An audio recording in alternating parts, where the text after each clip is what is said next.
the admin confirming we are ready to kick off this top 8 here. Here we go. One, the young blood Hourglass of Rain. And so weird to say that not so young blood anymore, Sonic Fox, seasoned veteran, but 2 training partners. This result could be most unpredictable. Now I am genuinely curious. Okay, it is going to be the Cyrax from Sonic Fox. Sonic Fox been playing the Ketchup and Mustard duo, loads of Sector, and now the Cyrax too.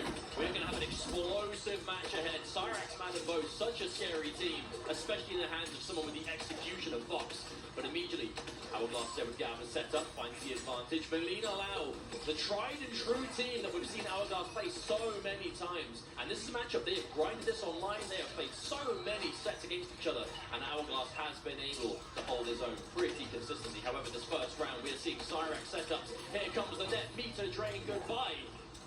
No drain, I think no break for you given this situation. That's what's so scary about Cyrax. You spend 2 bars to take one of theirs, but in this game where breaks are 3 bars, it is so ridiculously worth it. Okay. I mean, this comeback is, round 1. You're going to have to flawless block to survive that. Not going to happen this time. Round number 1 goes to Sonic Fox. Word on the street is that when these 2 play their practice games online, the first to deaths, it actually tends to be Hourglass of Rain that comes out on top. But this setting, Evo, stage, offline finals, this is going to test anybody's mettle. Okay, the command grab comes through. One of the many things that makes Man and Bo so scary. Command grab combos off both directions. The help with the setups. Not going to see it this time though. Keeping it simple. Oh, tries to jump out but gets caught by the bomb anyway. Where are you going? Nowhere. You are back where you started. The green net once more. Oh, and the Man and Bo pickup as well. This is most likely going to be game number 1. A few more bombs should do it. We're going to get even more of it. An almost unclimbable mountain situation for Hourglass of Rain. Cyrax, if you have not seen this character, you probably saw it in that match. Setups for days. What makes the Madam Bo cameo so devastating is that traditional escape methods like jumping out of the grab, Madam Bo has options that can shut down common escapes, making it even more of a nightmare to defend against. But Melina does have the tools to punish hard if the read is correct, because that's what we have to remember. You might not always be able to punish Cyrax when you get the right read out, but sometimes you can, especially if it's like one of those grab opportunities, and that's where Melina is going to be able to chop to the head! But you have to get out of the setups first, and right now, Sonic Fox, it is party time. Okay, Oh, here we go. Oh, scary stuff. She's swinging, and it's going to be command grab again. The breaker is forced out. Now, never say never. Melina does have rather explosive comeback potential. However, went for the big read of the down 1 ball roll. No one home. That was hit in the wrong order. You definitely wanted the down 1 to get blocked and the roll to come out. Yeah, counter poke ball roll is definitely a cheeky way of trying to steal a turn back with big reward, but in that instance, the poke hits. They end up blocking the ball. It does not combo. Oh, I love that option. Yeah. Beautiful armored reversal just to get out of any situation. So much aggressive armor used. Oh my goodness, you see that? The full, 3 dashes up to try and get that bomb. You can tell Sonic Fox is feeling super comfortable right now. And that's what I'm saying. You want to jump out of the setups. Madam Bo, the rude landlady, chucking the bottle to cover the airspace. You're going nowhere. You haven't paid your tab. There is bills to pay yet, but right now Sonic Fox is collecting. This combo maybe won't do enough if you go for the drain. Okay, this is a scary situation now. Sonic Fox on the cusp of going 2-0 up. Oh, hang on though. Oh, no, that's still reached. Oh, that is unfortunate. Right, character select. So unfortunate. This could be a cameo change, but more than likely, I think it's just to take some time. I mean, take your time. Hourglass of Rain is a Melina loyalist. Day 1 has been representing this character and is in winners top 8 for good reason. Has taken out some serious competition to get here, but now staring down Sonic Fox, current reigning Evo champ, looking to add another world title to that resume. Of all the players in this top 8, Hourglass of Rain was said by many to be the one that really could pull it off, could take him out in this winner's bracket. But I'm telling you, this experience, you cannot prepare for Evo top 8 unless you've been there before. Oh, but this set is by no means over. We have to remember, we have seen reverse 3-0s plenty of times in Evo's past. Yes, we have. See it now for Hourglass. Trying to find something here. Oh, wow. Okay, Sonic Fox. Getting it down one after that blocked miss. That mid is very minus, but Fox, again, so confident in what's going to work. And here we are again. Here comes Madden Bow. What's the mix? Oh, the mid is good. The strike connects. And here you are once more. Yeah. I mean, how do you escape that? I don't even have the health, man. No, I genuinely feel in that situation there was very little you could do, save like maybe a flawless block of one of those hits, but easier said than done. Potentially a match point situation now for Sonic Fox. Another throw escape. Even the grabs aren't connecting. The only time Hourglass has been able to hit anything significant is the unseeable overhead low of just the quick overhead and the quick low. They don't really result in much success. Sonic Fox is content to take those. Really doesn't mind. Okay, but this is a big opportunity. Damage, we can see it now. And just to be the starter of the bomb, 400 reward for your troubles. Again, okay, back to back. Goes in for the low poke, tries to enforce some frame advantage, 2 overheads. Didn't believe in a possible whip punish. The low hack, keeping you safe. Hourglass, an opportunity here. Another throw escape. Cannot be thrown, both sides in fact. Okay, good block and a punish. Hourglass of Rain, signs of life officially kicking into gear now. We could see the beginning of a comeback. We just need to get more comfortable. The trade, the hit advantage of that orbiting hat is unbelievable. Not surprised we got a trade combo there. However, this is going to be not quite a huge combo, a bit offset with the bomb into net. Oh, escape failed. Try to go for it. At least in this instance, there's no meter for Sonic Fox thanks to the breaker before, so you don't have to worry about the meter drain, but you're still in setup town. Okay. Oh my no! Now you got the throw tech, it's going to scale like mad. You're still alive. However, no meter for the double drain. So Sonic Fox does have to go for a regular setup. The break forced out. Possible last chance here for Hourglass of Rain in this winner's bracket. Good block on the strike, however. You've got to get this lovely crouch. Okay, there won't be a break this time, so this damage is good. We're going to see knockdown advantage. Trying to set up low hat. Okay, connects. Slowly but surely, these hits will add up. And you've got to be so careful. There's so much meat there for Fox. Matt and Bo fully stopped. And a punish. That's going to be it. There has to be enough, and it will be. Sonic Fox starting things off so strong with a 3-0 win over Hourglass of Rain. But we have to remember, Hourglass of Rain down in the loser's bracket now, but certainly not out of the tournament. On the flip side, Nicholas, a big thing to point out, the only one of the 2 Chilean twins in top 8 this year. So, you know, somewhere in that crowd, there is a lone Scorpion Prox who's just going to be screaming his lungs out every time Nicholas does anything at all. Understandable. But that's what you want to see, right? Nicholas, who was 2nd place at Evo last year, so has come so close yet so far for that Evo first in the hands of Sonic Fox.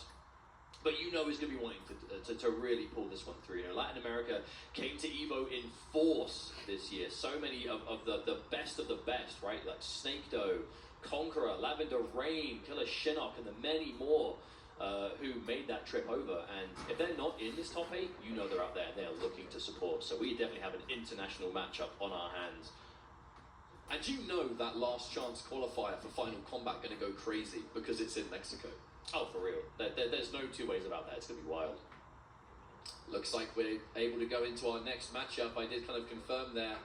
The staff saying, you are good to go, gentlemen. Have fun. Now it's going to be Havoc versus Sindel. Sindel still just as strong as ever. A few minor nerfs, I guess, in the last match. But ones that I don't think are going to make a huge difference with how Kanamani plays. It's not enough to change the fundamental game plan. You know, Kani has gone to a lot of Sindel. And again, we've seen a lot of this in particular. A lot of this green crystalline armor. You know, when that armor is on you, wow, fantastic. When that green armor is on you, hit stun is altered, and you're basically much safer in a lot of situations. Otherwise, you wouldn't have been. And it lets you kind of go crazy. No fish for those hits. Don't worry about losing damage too much. Here's a catch with a stream. Now, there's no tremor, so we're not going to see a crazy situation to follow this, but still, nice damage. And there it is. Okay, another use of the crystal armor. Kanamani has a strategy in mind that he is enforcing. Now, as this is Evo, there's a chance some of you might not have been following Mortal Kombat 1 as closely through the year. Quick TLDR. That crystalline armor from MKX, it just gives you a unique hit animation. It can make things unsafe on hit and create a really uncomfortable situation. And Havoc, so scary. There is a strong character in the current meta of the game. We know Nicholas does like going towards those characters who are so scary. But so far, a good round one. Oh no, gets hit by a long-range sweep. Turned into a launcher, courtesy of Movado cameo. Match made in heaven. Wake up, Fatal Blow, hello. Oh, no. That was far too active. Fatal Blow armor, unbreakable down 2.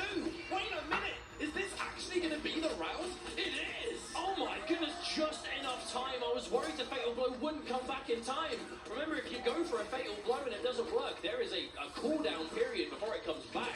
But that combo took just long enough on the back of that unbreakable launch. Hey! That had to show that. That was perfect. Major change with Chaos Reigns. Was that down to jump cancel? Unbreakable damage. Game changing in situations like you just saw. I mean, it was expensive. It cost a lot of meter. It cost a fatal blow. But Caddy, I mean, it wasn't the first time he did it in the round. He was clearly willing to spend the cash.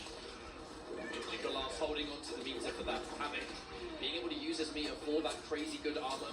Other opportunities too, but finally decides to pull the trigger on that break in this first match. Kanamani in control.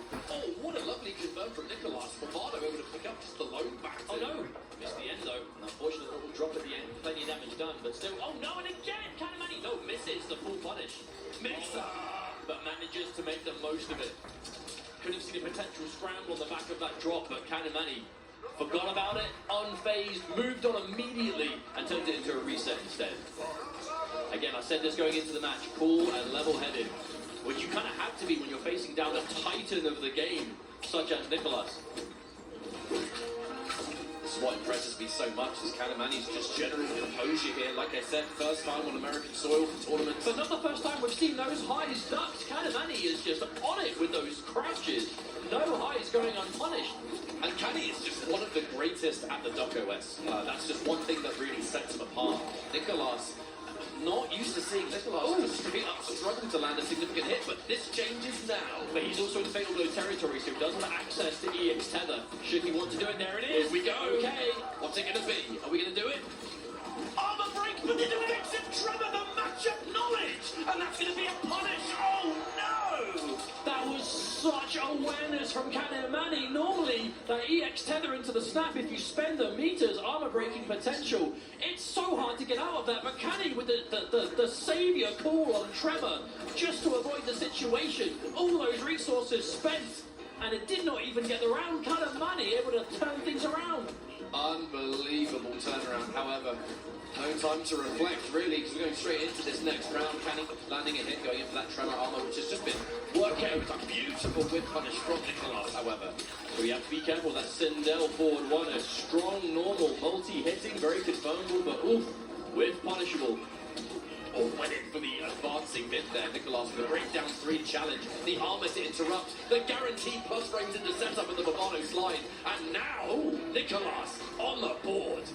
That was a Movado slide on hit, like mid-combo. Haven't seen that in a while. Don't see that every day, normally used. Oh, there's the interruption again. I love the delayed wake up there because it does waste the Tremor armor time. But in that instance, right, we saw the duck on that high, but Nicolas, normally you'd see a full combo there. Not going to happen because of the crystal armor. Okay, I love the fact that Nicolas is still going for these highs. Like, even though Kanamani is hitting so many of these ducks underneath, he is not being put off. It's still a strong mix-up. The armor has just been working so good, and we haven't really seen it blocked yet, but even if it were to be blocked, the Tremor armor will still come out. It becomes a safe armored reversal. Not unless you jump. No, the whip! Challenges the plus frames though, and actually, that is going to do so much damage. I think he might even be dead. Oh, one game apiece. Nicolas fighting back. But always looking for, again, that kind of safety net. We saw a potential drop there from Nicolas. As soon as he saw it drop, out comes Movado slide. You know, it's that awareness to be ready for things aren't, you know, when they don't work out in your favor, still having the options, the reactions to go, whoops, that didn't work out. Let me do something else instead. We saw like a good neighbor. We saw Kanamani do it before, Nicolas responding in kind now. Or even the best players, it doesn't go perfect every time. You have to be ready for those mistakes to happen and recover immediately. It's definitely looking to just create some distance there. I'm not quite sure that was intentional, but at the very least, Canny is still able to continue. Oh my God, Nicolas, that's the second time he's hit one of those wayward strings that normally the opponent falls out, and he's so ready for Movado to turn it into a combo regardless. Yeah, dead even though in this set. Long range snatcher coming out from Nicolas there, the low. Oh, went for the fake low there. Definitely was looking for the fake low ground pound. Okay, that was still in time for the armor to happen, but look, that actually was quite a lot of damage. That Carney took him. Nicolas with the perfect timing. Going for the overhead mix-up right as the armor disappeared, and now going up in the set. Around ahead Right. now, Nicholas. Looking to make this a winners finals rematch against Sonic Fox. Plus frames there from the Movado, no mad touch. Plus frames from the 1-1. Wow, range on that down one punish. Kanamani in trouble. No wake of attack for you, my friend. Here comes the Movado slide to hit the mix. And the break has been forced out. An opportunity for Canny here. Can he do something about being in this corner? Lovely option. Nicolas fed up with the neutral ducks. Eat my boot. That's one thing though. Oh, hang on. No, the big hit. Canny forced the break there.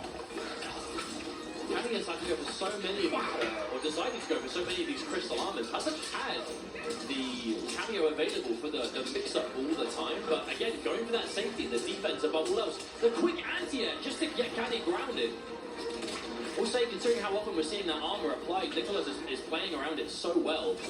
He just doesn't fear it. And that was such a good block. That may even have been hard to block protection or something similar.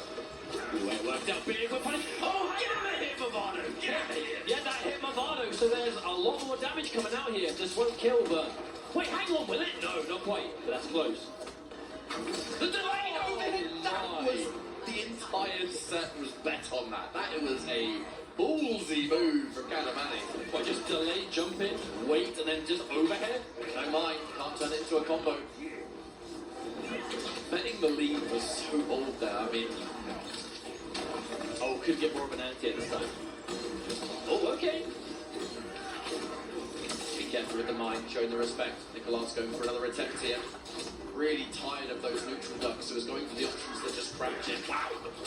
No down one for you, my friend. For such big reward should you get hit by that huge mid of Havoc. So confirmable, so much damage on the end, that actually might be enough before Canny gets break. No, not quite. But how do you deal with the Neoplasm? Flawless blocks have to come through. Oh, but the punish! And Kanamani on the back foot now. Nicholas takes the lead. 2 games to 1. He can sense that winners finals. It's right there. It would be a repeat of history should Nicolas make it through. I mean, there is absolutely a chance that we see a repeat grand finals of last year, but let us not get too ahead of ourselves. We have plenty of matches between then and now.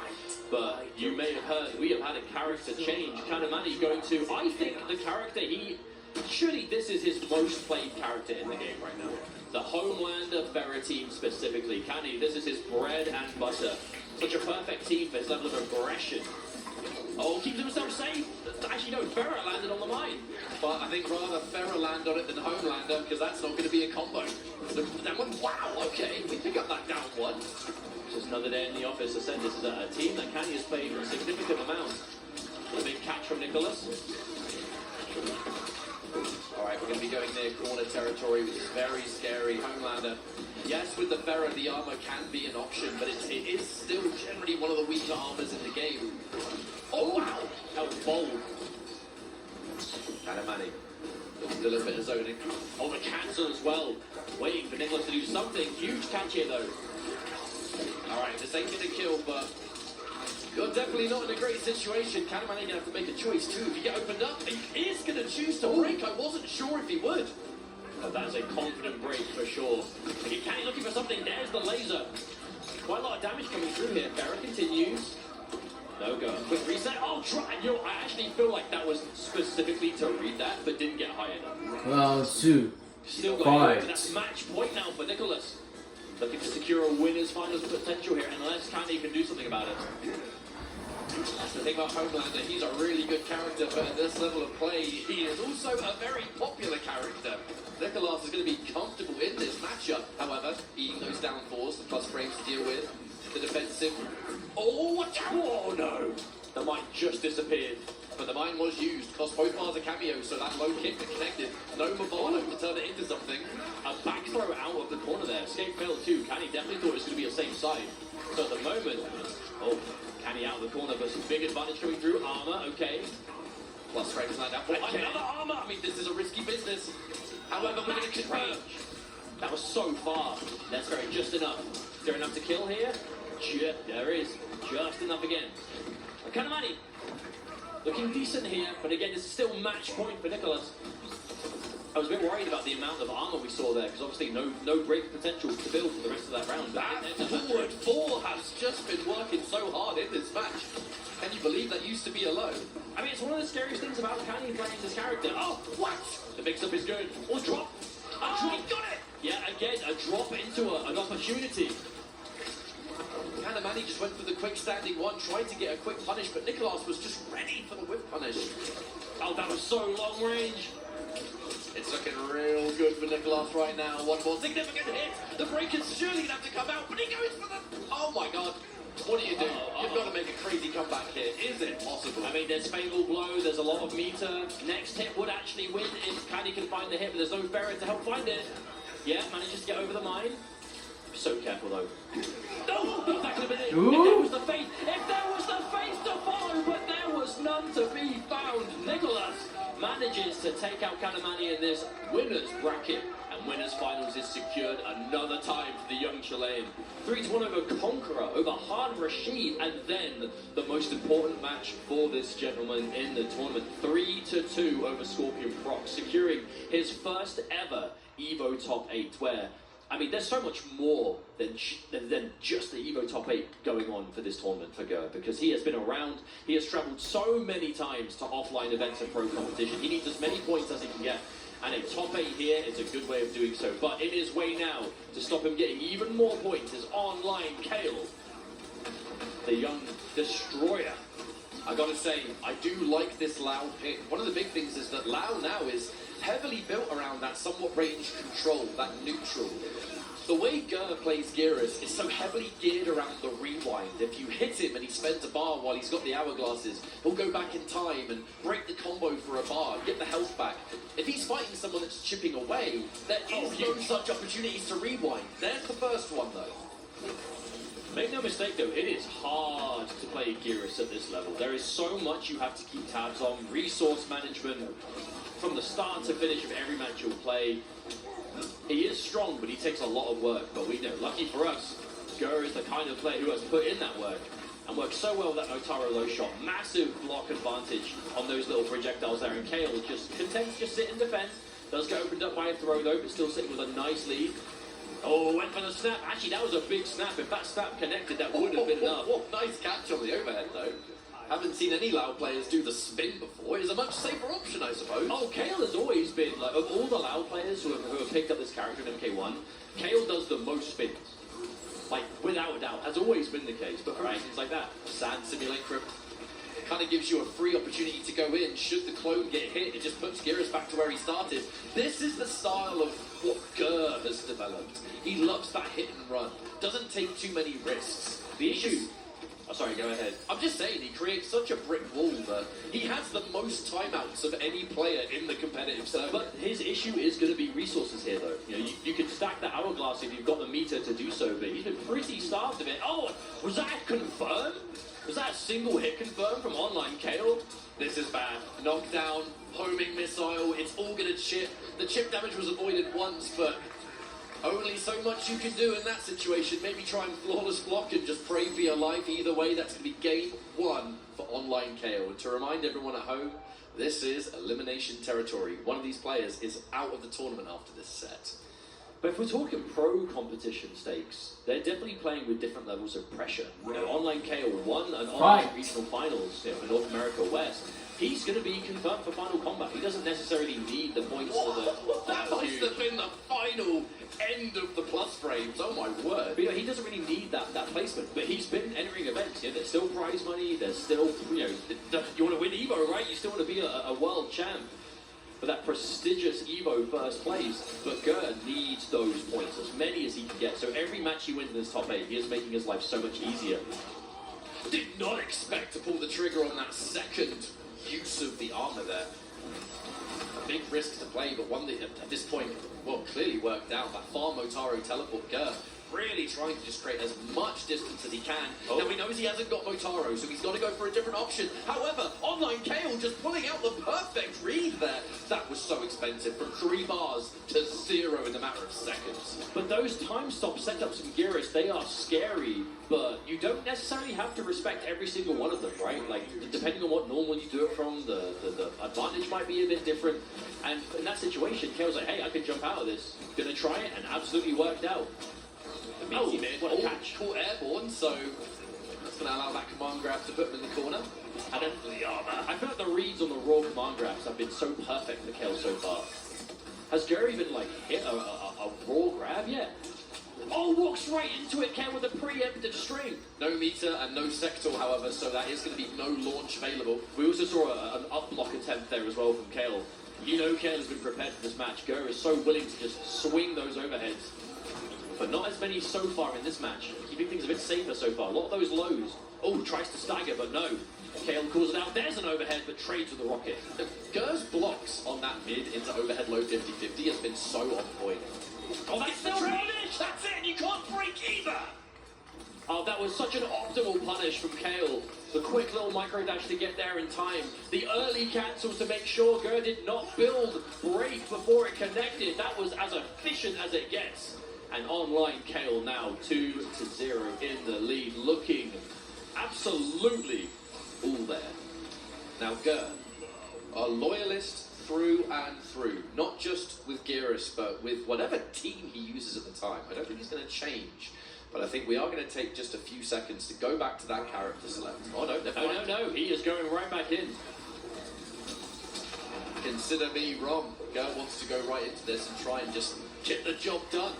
All right, there's the command grab.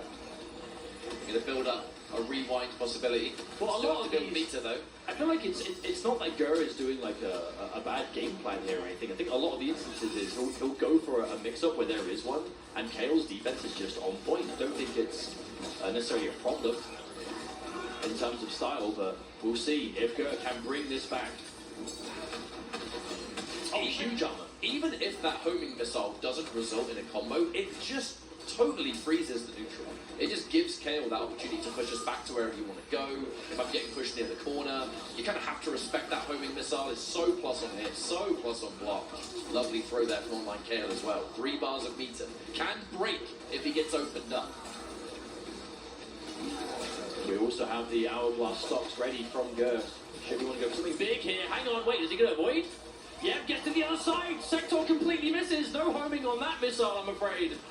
Punish! But manages to get a full punish. Kale unfazed by the whipped fatal blow. Manages to get a full nice. And now match point 17 to potentially hits. 3-0 over Gare. This again losers bracket. Kale even tried to go for the sector fatal blow, which is way faster. Plus hit. Yeah, I 9 actually plus frames for that flamethrower. I actually think Kung Lao's like normal strike might be faster at point blank, but that's a situation you want the range. Yeah, it was too far away. Yeah, I think there was more of a distance thing. But still, that's a strong thing about this team. You have access to 2 strong fatal blows for different reasons. But good defense from Gare. But again, this has been the issue. It's the neutral Kale. So much lockdown with these up rockets, the mobility, chipping away. Oh no, Motaro got slapped! Yeah, one hat at a time. This life is just disappearing, although we are pretty even here. Oh, but calls out. Wait, no, was that a full? No, I actually don't think that was a punish. Remember, Kung Lao has access to that fast punish option. No, big up block. Oh, wait, hang on a minute. Whoa. Whoa. Could still go for the rewind. Catches underneath. Big opportunity here for Gare. Gets a freeze. Teleport extension. No, straight into fatal blow. Okay, Fatal blow. here is fatal blow. I swear this just doesn't scale. This might actually kill.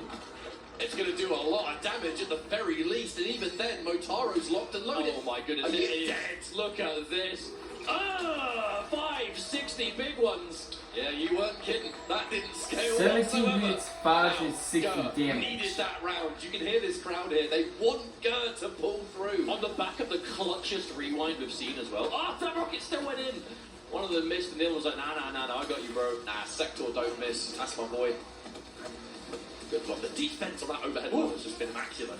Oh, okay. Why are you kicking? Stop kicking me. Okay, here comes the sentry. Good block. I think that was actually a really good block of the overhead. I think from that range, the low wouldn't have even connected. So good with the awareness. Geras with the thrust. Okay, knocked out. Good block on the overhead once again. Yeah. Okay, caught. Damage opportunity. Yeah. Another sentry. Huge. I love that choice from Kale. Just safely get rid of it. Another homing rocket. just takes the advantage, but Gur is safe. Homing Rocket does have a pretty gnarly cooldown on it though, so Kalen's going to have to bide some real time here to get it again. And there's one thing that Kung Lao's going to do in this neutral though, is build meter. Gur has to block so many of these situations, but it's going to build bar every step of the way. Kale, again, a breaker available. Should he get opened up here? Okay, we've got the Hourglass ready. Teleport out the corner. No. Found it. Okay, nice. Decent end for Kale. And again, at this point, individual hits will be all you need. Oh, the overhead was good! Managed to get the rewind. No, Gur is still alive. Possible last chance here for Gur though. You cannot get opened up anymore. Good block! But the armor comes through, and it will be online Kale defeating Gur, eliminating him from the tournament. I know Gur is through the roof to finally get that Evo top 8. However, it will be Kale moving into the next phase of this tournament. Wins over players like Dialogue, Xander, Rewind. I have to actually mention his match against Rewind was a nail biter. He himself said, I can't believe I won that. I don't know how I won that. But no time to reflect on that now. We're going to be loading up. I saw some thumbs up. We might be jumping in very, very soon. It's going to be another Geras. However, what excites me so much about this, you're seeing the same character that Gur just played, but this is a very different style. Some people just... Now, what cameo have we seen from Scorpion? It's either going to be Pharaoh, it is going to be Pharaoh. We see Pharaoh or Tremor from Javier these days. I mean, Ferret is just back 3. Such an amazing button when you have access to Ferret stance and the Tor stance in the back of it. Huge throw combo damage. Turns him into like elements of MK1 Scorpion, right? A lot of restand into overhead low potential. Huge uplock! Okay, opening up the first round of the first game with that is sending a message. Yeah, doing uplock for the first 4 stars overhead, like Seraphan is not messing around. He is here to play. Javier down on life here. Has been known to make some rather incredible comebacks historically, but it's going to be tricky when your opponent has the rewind available. But you see the adjustment there this time though. Javier with a huge delay on the back of like committing to any of those options. Big punish with a full screen spear. Scorpion, one of the biggest hit and run characters in this game. One thing he's so good at is that backwards movement. It's quite hard to chase him down. He can play a lot more of a slow game than you would expect. However, the counter poke. I love that counter poke into Motaro teleport at that perfect timing that gives you the meterless stun. That was so clean from Seraphan. On hit, you get the combo on block. He's never played you another option. He is just ready for this. It also shows that Seraphan is so prepared for the adjustments, not only just the basic kind of matchup knowledge, but just as Javier is trying to adjust for it, he's adjusting too. Alright, this is fair enough, so that's a throw combo for Scorpion. Respectable damage too. Alright. Fast recovering back forward too. Oh, gets up swinging though. Escape fail. That's so smart to go for the forward throw. Chuck that in every now and then. The throw combo with the cameo is so attractive, you would always assume that that's going to do it, and immediately now, you want to unblock me, I'm going to start throwing out command grabs as well. Extra damage. That's the layers. Oh my word, if only he believed the crouch! He knew! He was ready for the next layer instantaneously. You know, Seraphan is actually playing from the future. He knows what Javier is doing before Javier does. Turret stance! Motaro's turret stance! Oh no, Fail. How do you get long range? Okay. Oh! Okay, Wow. that choice. Wait. The Geras clone didn't even do nothing. No, He that just made was it a bait. walk forward. That was 100% a bait. Like that. Normally, you see that kind of freeze time setup reserved for like on block or on knockdown, and you're using it for these like scary, hard to blockable situations. And most players, if they think they can, they'll jump away because they don't want to sit there and deal with like overhead lows and command grabs and whatever. So that was just one huge bait from Seraphan. Go for it, make him jump, and you jump. And just that was the earliest jump kick we've ever seen. My man spent 2 bars to do nothing just because he was so confident. Which made it something. Powerful maneuver. Do nothing, and something is created out of it. Again, trying to put himself at a slightly safer distance if he's going for these Ferret options. However, there's that meterless confirmed. Michael Seraphan now spends one of those bars. Big damage to follow up, and a good knockdown to boot. We have the possibility of plus range. Oh my Another wonderful anti-air. Javier on the back foot again is just having a hard time figuring out how do I open up this guy. Okay, there it is.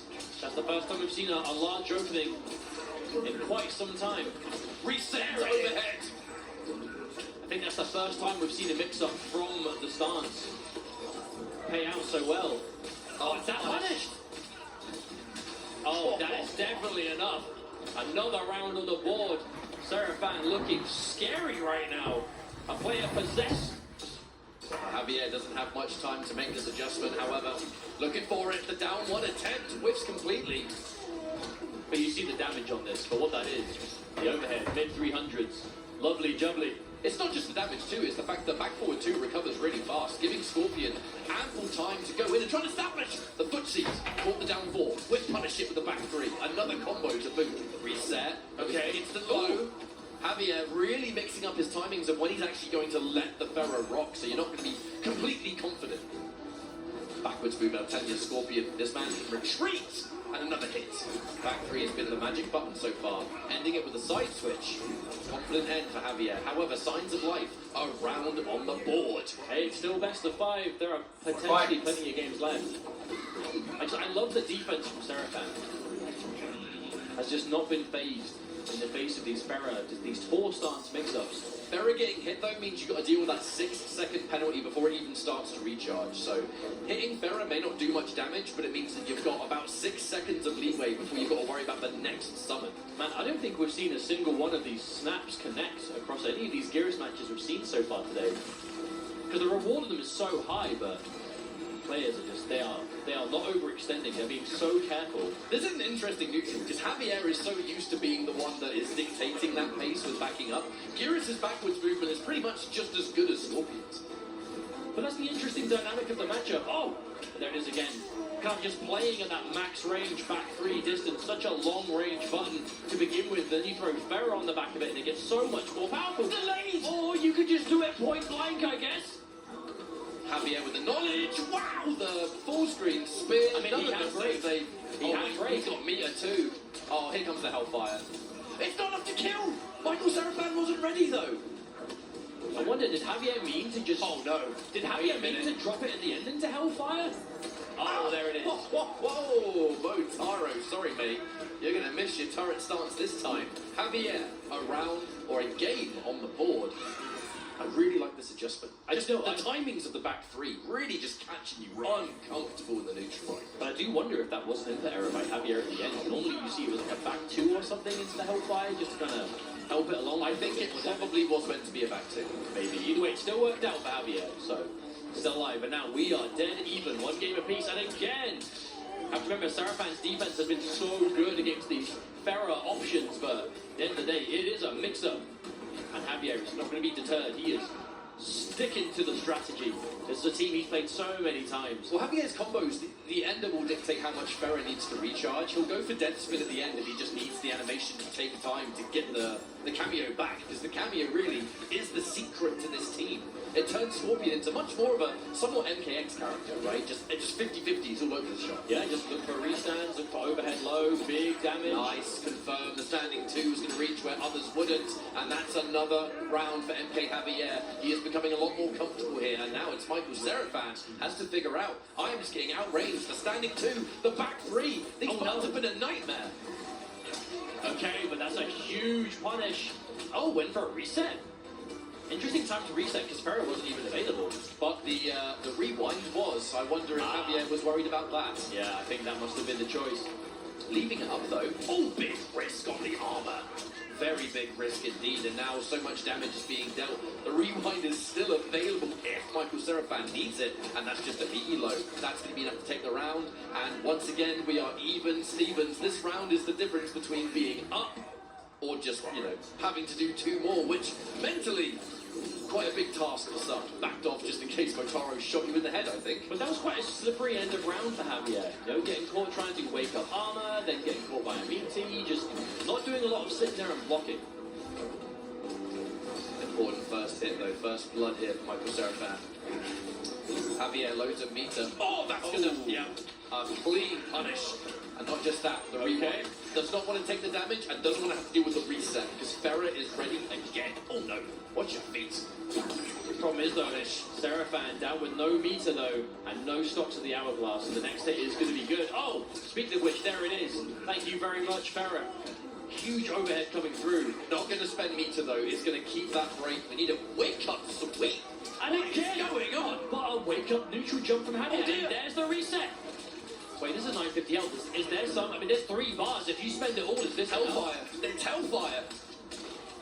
You're dead. Yeah, there it is. That must have been what Javier was going for last time as well. That was enough damage. So important as well because grab combos, they scale pretty significantly. That Hellfire. Hey, someone tell Scorpion Ferrer that because they didn't get the memo. That's what I'm saying. You get really good damage from the throw anyway, and then that Hellfire is not going to scale with the rest of the combo. Hey man, Scorpion and guaranteed Hellfire situation, or basically guaranteed, sometimes guaranteed. They go hand in hand. He's been doing that for 30 years. Javier. Oh God! Watch your head. Flat as a pancake by the end of this set. The delayed low. Another overhead. Michael Serafan, for lack of a better term, my man is guessing wrong. And Javier, match point. But you can see the layers to it, Javier. Sometimes he dedicates, sometimes he delays. Looking to see, given the time, are you going to uplock? Are you going to try and do something else? But what a commanding opening to this next round as well. Tries to go for a safe jump. Counter hit is good. The break is forced. And now Michael Serafan in a rough spot. No resources. No hourglass, no meter. But not zero chance as he is swinging back now. Oh no! There's 2 meters. Is this enough? Again, it's 950 health. Hellfire. Do we even need it? No, we don't! Michael Serafan must have been worried about something similar. And it will be Javier taking out Michael Serafan. Huge congratulations. Final combat, boys.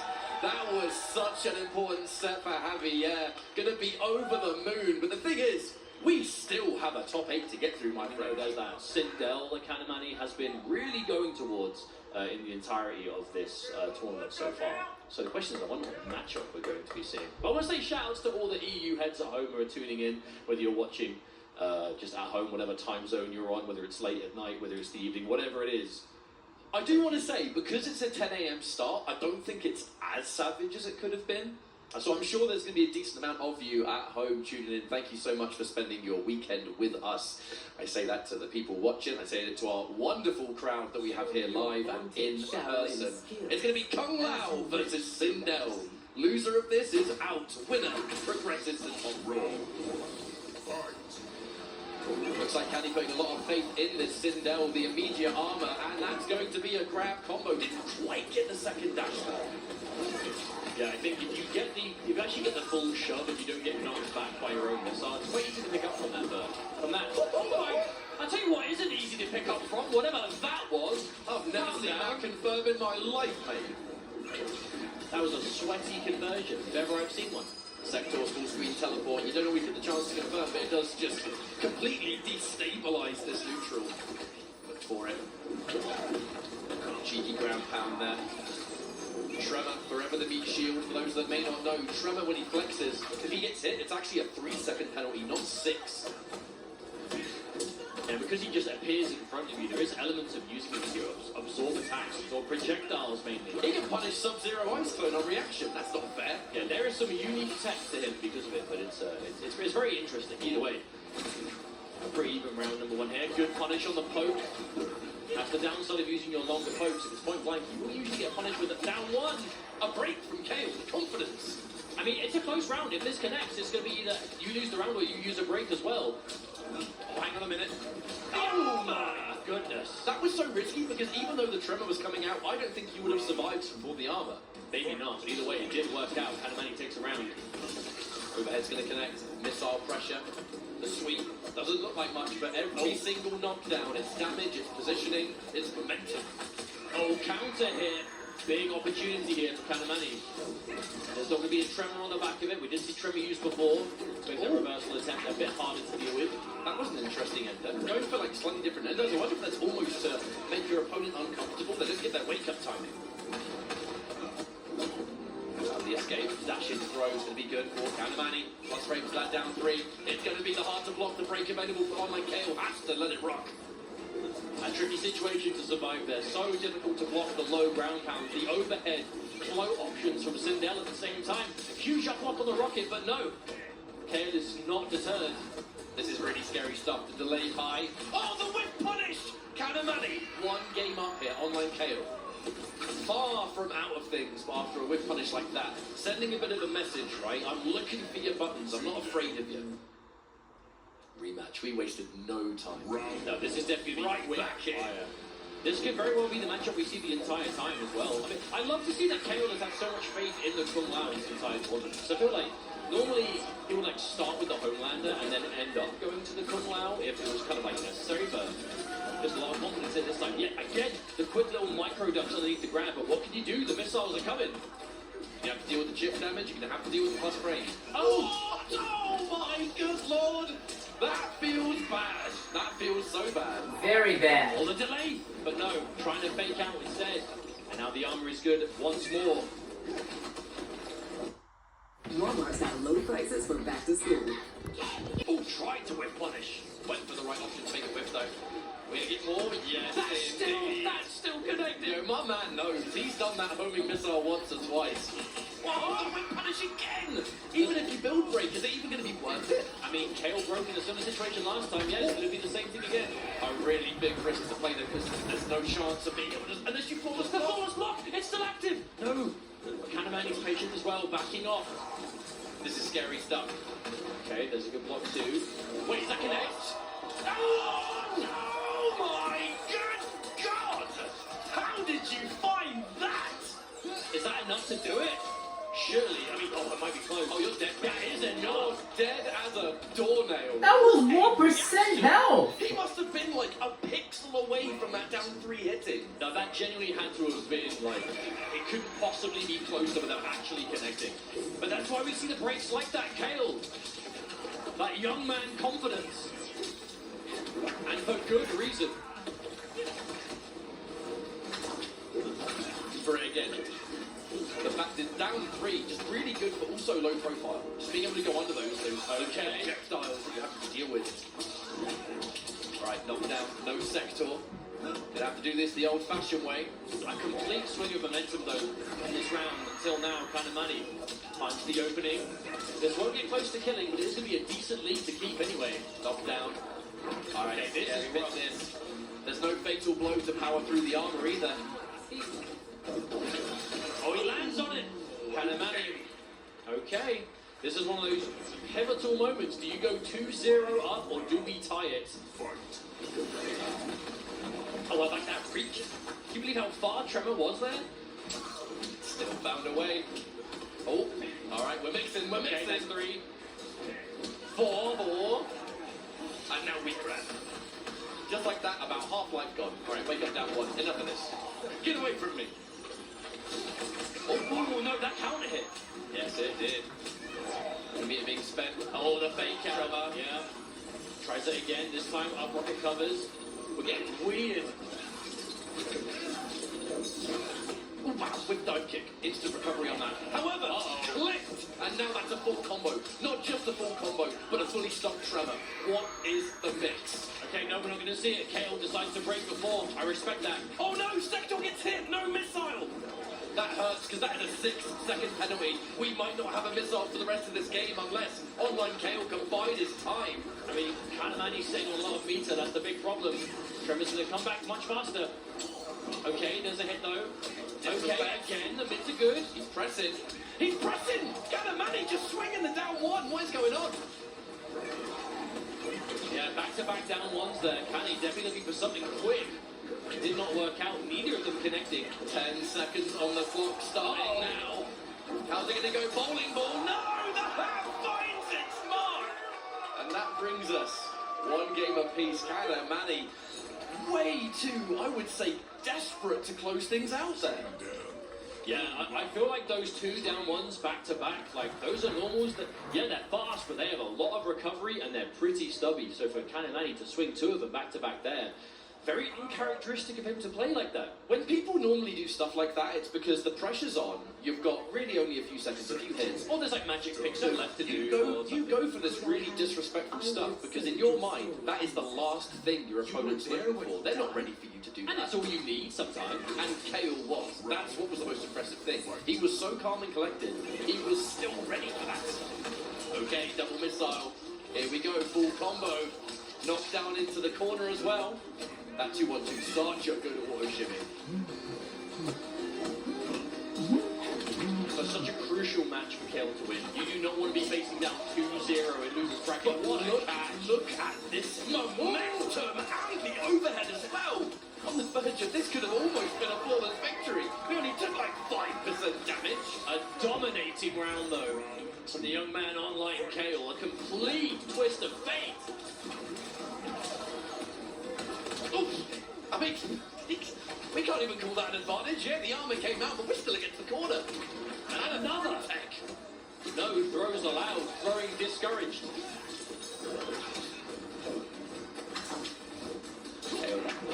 He's so careful here, and I love to see it. So many delayed mids though from Kanamani.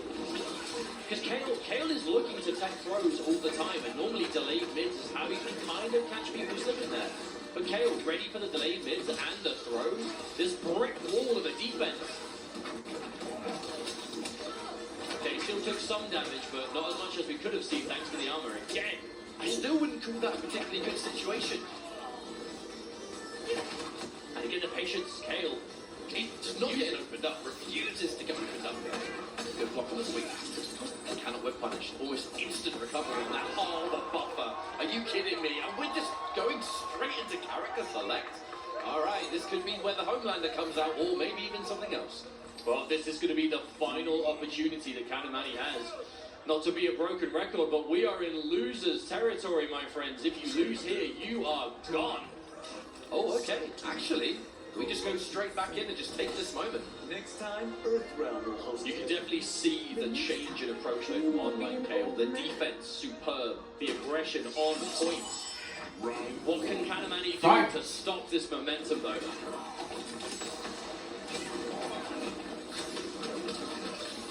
Alright. Armor activated once more. Makes you more brave to go for those options that are otherwise just death sentence.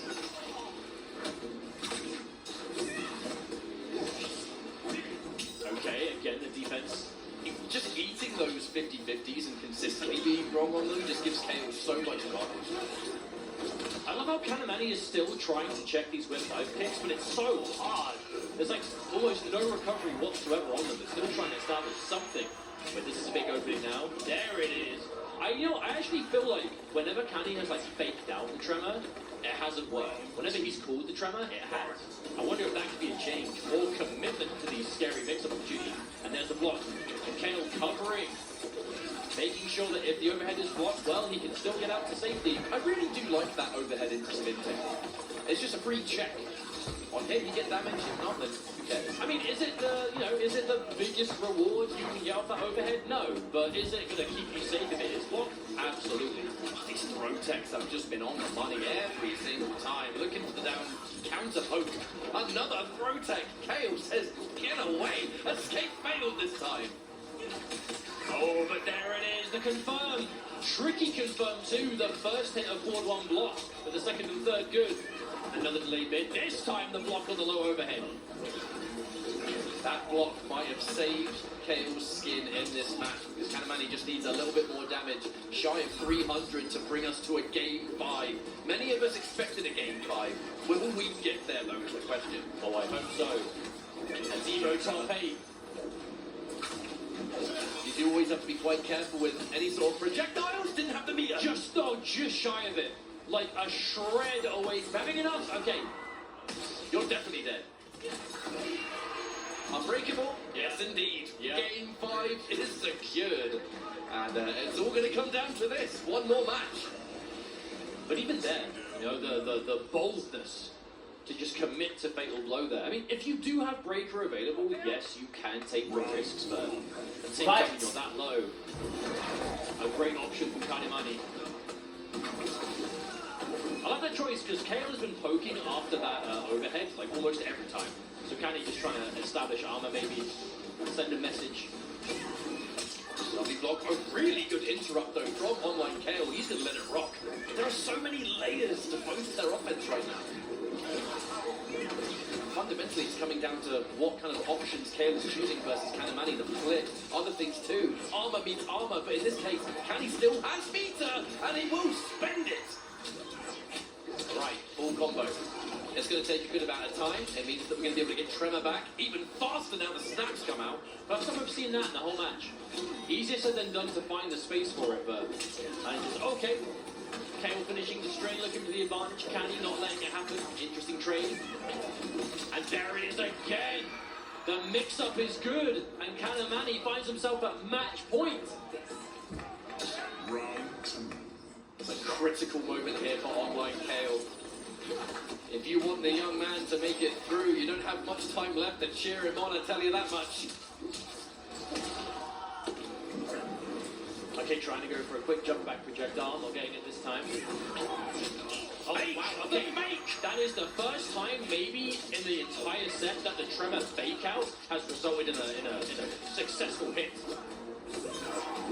Which means if you get a hit on the fake out, you then have Tremor to use again later. Pretty scary. Really difficult situation. We are on the verge of getting a combo break.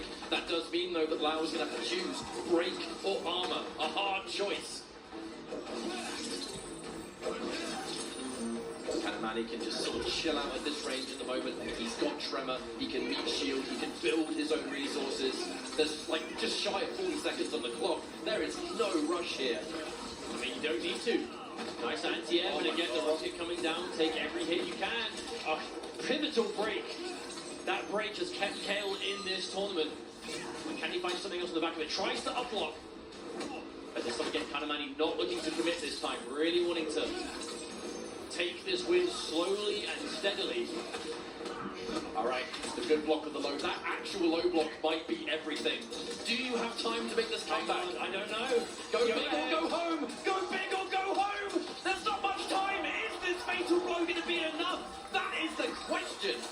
This has got to be enough for the lead. It is! With 1 second left, I don't think there's anything Kanamani can do to get back in this round. That has to be enough. 1 second to go and the missile to shut it down even more! Still alive in this set! That was a long second, I'll tell you what, but we are going down to the final round here. Game number 5, 1 round apiece. Who advances and who is going home? So much momentum on the back of that, however, the good blocks. We got hit by 1 bit of the ground pound, but who cares? It's negligible damage.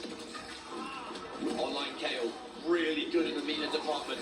The air hat just to keep you from eating that air trade. A lovely throw. It's impossible to call who has the lead right now. Okay, avoided it. Online Kale. Okay, wow, that was so risky. That wasn't even a Tremor. No, that was from the heart. Another meat shield. Better Tremor take the hit than you. Uh-oh. But then as soon as one connects, online Kale, smelling blood going in. Keeps it nice and simple. Standing one-hander. Uh-oh, 50-50s. A down one. Potential pressure here. Gets the counter here. The break. This is too close for comfort. So much resource on the side of Kanamani, except health. He finds the mix. He finds the mix. Got him. Kanamani pulls the trigger on fatal blow, and in a true nail biter, moves on. A rivalry that is slowly becoming more and more apparent. That was an exhausting set. Now, that has to have been the ultimate sigh of relief for Kanamani. That matchup, we've seen these two play online, we've seen how close it can get between them. And then, here they are again, doing the match in loser's bracket, but managed to pull it out, does Kanamani, as he moves on in what I think is the best set we've had so far today. I feel like as we've progressed in competitive fighting games, the era of character specialist, it is slowly becoming a thing of the past. People like to have variety. They don't want to pick themselves in bad matchups. This kind of match is a treat.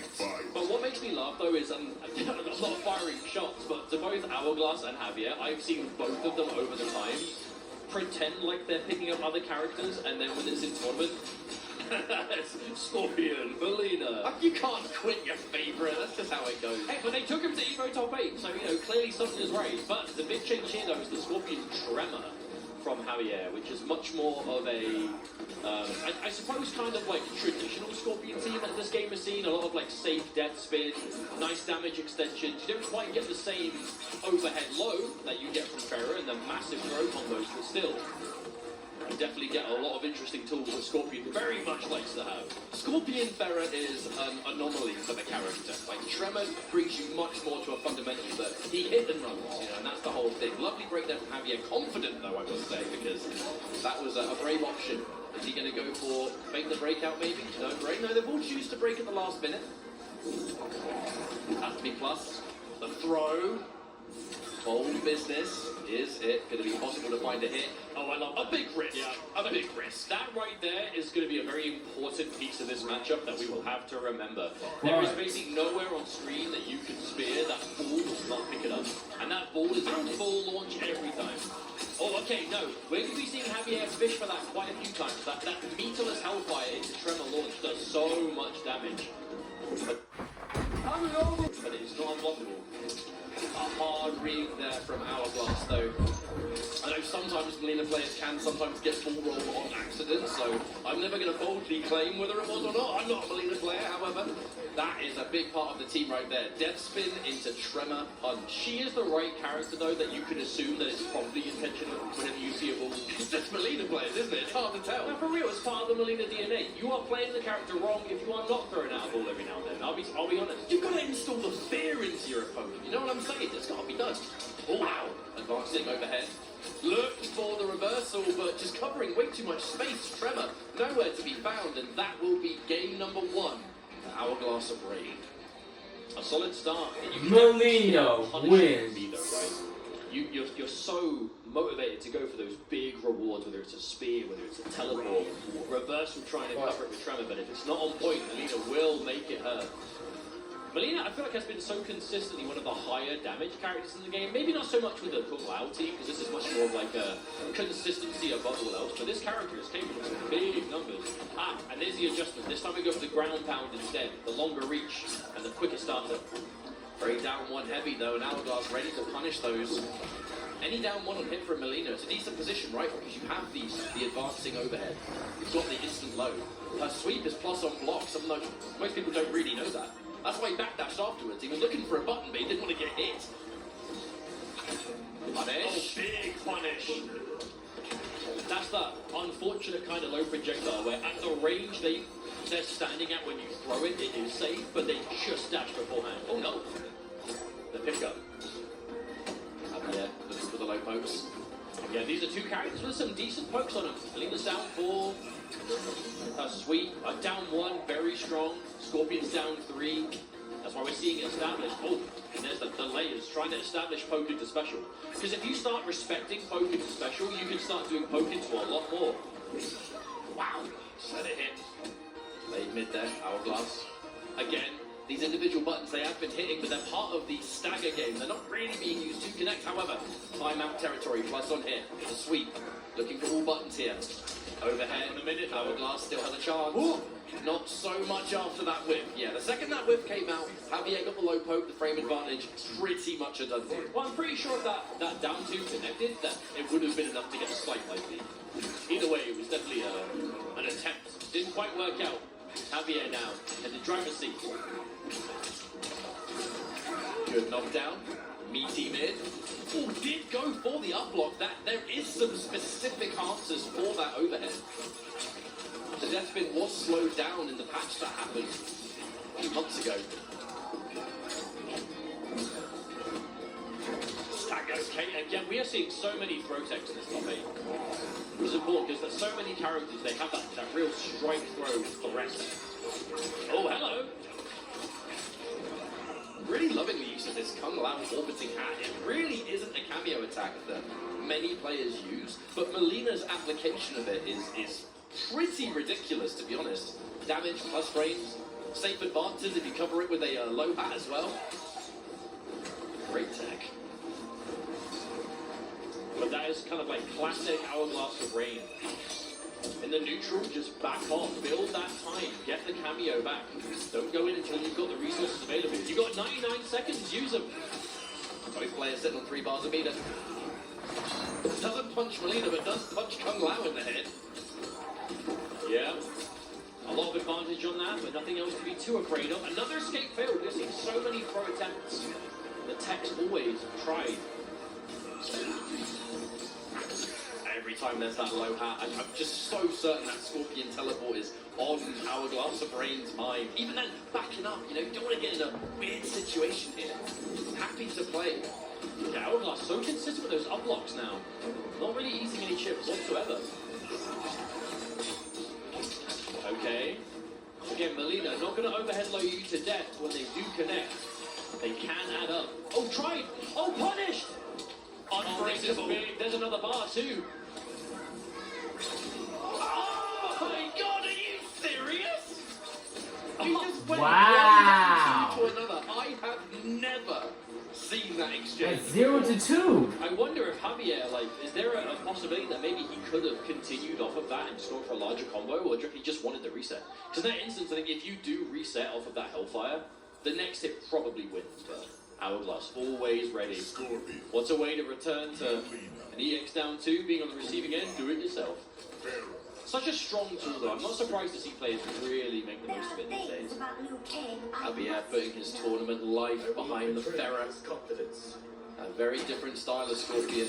A lot of the ways that Trevor's been playing here, Hourglass has been shutting down. Wonderful defense, amazing neutral. Just the death spin isn't really doing much. Yeah. And it's been pivotal to his game plan. Well, think about it. What do you pick Trevor for? It's like death spin safety for like chip damage adding up. Oh wow, but more damage extensions, maybe off of Hellfire. Oh, speaking of damage, tries to go for the pain in game, but it didn't work out. Still does have the damage Oh button, my but I just goodness. don't think you're going to have a chance to use it. There's the upblock, but again, one of those overheads that upblock doesn't actually make punishable. Okay, there's the low. I mean, this is the right team to make the comeback. It's going to be resource heavy, but Overhead, no, too early. Oh no! Oh. Heartbreaker for Javi, yeah. You do have to delay your Ferra move, otherwise it does just combo and it's wasted. Man, Hourglass looking so ready for this match. And then the catch on the teleport cancel. Javier trying to fight back. But Hourglass looking just one step ahead in the set. There's something can change. It's the readiness for the matchup, right? It was the up blocks before. It's the ducks always. Nice down one. Turn stealing. However, Okay. oh, was that a roll I saw there? I swear I saw the effect there. And when Melina's sitting on breaker, chances of a roll go up big time. Okay, armor's through. Not a huge reward. Lovely reaction. Oh wow. Get off me. Again, I love how Hourglass is so good at spacing the max distance of that down one. It kind of just creates that sweet distance box in front of her where it's like, no, this is my space. You cannot occupy it. Oh, again, the anti-air ball. Such a versatile move, and Hourglass is using it so surgically. Oof. Gotta watch out for these low hats at this distance. Beautiful block on the low hat. And the punish. That punish Can't break in time because Ferret still has to leave the screen. Okay, this is match point Hourglass. One more hit could take the set. Oh, got hit with the low hat. Challenging the low hat on hit Javier. Down on life, but never mind. Now that life is 0. Hourglass of Rain with a strong showing and a 3-0 dominating victory over Javier. Sonic Fox looking to secure, what is it, the 8th Evo trophy at this point? I'm not about to list them off, but yes, 8. If Sonic Fox can do this, it would be the 8th overall Evo win, and that's not necessarily in just NRS games, even though of those current 7, there are many NRS. There includes other games as well. I mean, just a multi-game success through and through, but always has that kind of home in the NRS scene. That is the community that Sonic Fox was kind of created within. Nicholas, fantastic player, again, very MK focused in general, and it's always a good match when these two play. Much like Sonic Fox though, Nicolas and Scorpion Prox getting into competitive at a very young age. Really sort of born and bred in that competitive environment, and it's no surprise with the likes of, you know, South America to practice against. Oh mate, we're old. All intents and purposes, we are the old timers now. These new, especially again from South America, the young like teenage players who. But it's not just Mortal Kombat for that. I mean, No. even Evo alone, South America has so many young players for other fighting games that are just leagues ahead of so many of the rest of us. It's Hey, I don't know what they're a bit unfair. I don't know what they're putting in the water in Chile, but it's making these kids good at video games. I'll tell you that. But Nicholas, what matchup are we expecting to see? Because we've seen a fair few characters from Nicholas at this point. You know, last year it was almost exclusively Johnny Cage, which I'm sure he still has, but we haven't really seen him need to play in a while. It's been a mix of some Reiko yesterday, a lot of Havoc, I will say, a significant amount of Havoc Movado. Because that is the style that both Nicholas and his brother Scorpion Prox, you know, shoutouts to them both, have always done. They have that ultimate kind of training technique where they're both equally as good at the game and are like super top level players. They, between them, play basically everything in the game.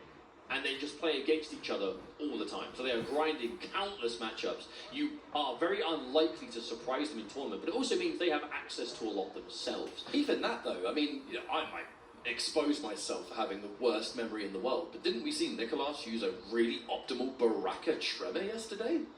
I think it was him. Yeah, I'm fairly sure. But it was either him or Scorpion Prox. As a twin, this is a block. I've seen them both play Baraka.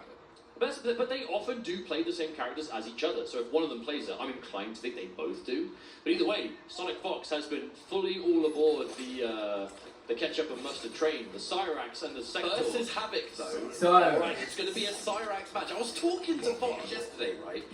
And, you know, congratulated them on the top 8, and there was like, you know, I bet you like watching the Sector, which I did. But then immediately said to me, I am really sorry, though, I've got a Cyrax path. But that's the benefit of playing multiple characters. You look at the matchups you're likely to play and you prepare accordingly. Alright, let's find out who's going to make it into Grand Finals. Winner's side, the ultimate comfort zone. Havoc versus Cyrax. Brawn and Brute Force versus Setups all day. So Cyrax, Mad and Bo, this is that Sonic Fox team. It's everything Fox likes in a character like this. Oh, what, not letting you play the game? I mean, a lot of one-sided setup opportunity. Look at the development. What do you do? The setups are strong. The mind games are heavy. On the flip side, we are seeing Havoc Movado right there. Oh, that was so cheeky. So I love that adaptation, though, because a big source of counterplay you have access to if you've got Movado cameo is Wake Up Mind. You know, Movado Mind is an ambush. You can do it very quickly. Calling it on Wake Up can kind of help you out, because they'll become active. If you guess wrong on the setup, they might get pulled into it, they get zapped, whatever. And I feel like we've seen Sonic Fox particularly have that used against... Oh, the dash cancel, it's disgusting. And as if there weren't enough layers, Mustard. Oh, it just never ends. This team is filthy. But hey, having Movado, we've seen this team once or twice. Down, but certainly not out. Oh, going in for ourselves. I heard the little... You know that Movado was popped there, but just wasn't ready.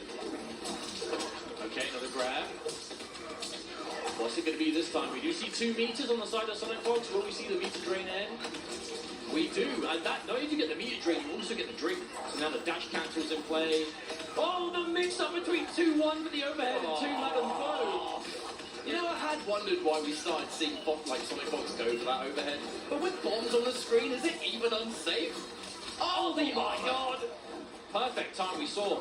The mixer was committed to, but a throw tech on the dash cancel. Hang on a minute. Beautiful throw tech there from Nicholas. Oh, no, Madam Foe! You're so rude, mate! Again, waiting punish on the down one. Mix up, no. Playing it safe. Waits for the reversal. oh! What happened there? The back 2-2 underneath the bottle toss. Movado ready to make the most of it. What was that? Absolute savage Madam Bone. Just trying to hit him in the back of the head with a bottle. He's not even looking. Oh, hang on. Huge wake-up option, though, from Sonic Fox. Very greedy and punished. Okay, the dash-up grab. No fear. This is a really healthy, likely for Nicholas. The only problem is, against a team like Cyrax, Madam Mode, is any life lead safe when all she needs is that one hit to start the trade? Oh, you can never get comfortable. That much is for sure. It can just take one hit to start the sequence. But in this instance, we see, oh, okay, the breaker is forced. This is good for Nicholas now, though, because it means there's going to be no meter drain threat, even if Sonic Fox can find the hit. But no, not going to happen. The train, the whiff punish. Don't be whiffing in front of me, says Nicholas. Huge catch there to start things off in a game number 1 on the board.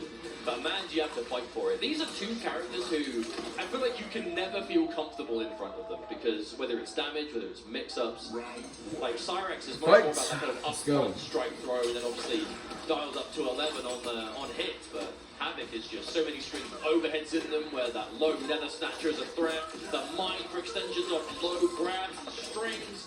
So much to be looking for at any given time. Oh wow, nice catch. Delayed wake up just to avoid that Neoplasm. A really good read on that grab. Sonic Fox now engaged. Starting to mix again. But a very dangerous grab for Nicholas to go for there, you know. Back 2-2, either the low or the grab ender. They both get really high reward with Movado, but you need the mine to combo off the grab. So if mine's not available, you're effectively risking yourself quite a low reward situation. Pushing this into the corner, however. Alright. Back in a bad situation, take all the Mias away, nothing left, goes in for the low here. Oh, I love that attempt. Maybe not quite the... Oh, wow, okay, no. Look.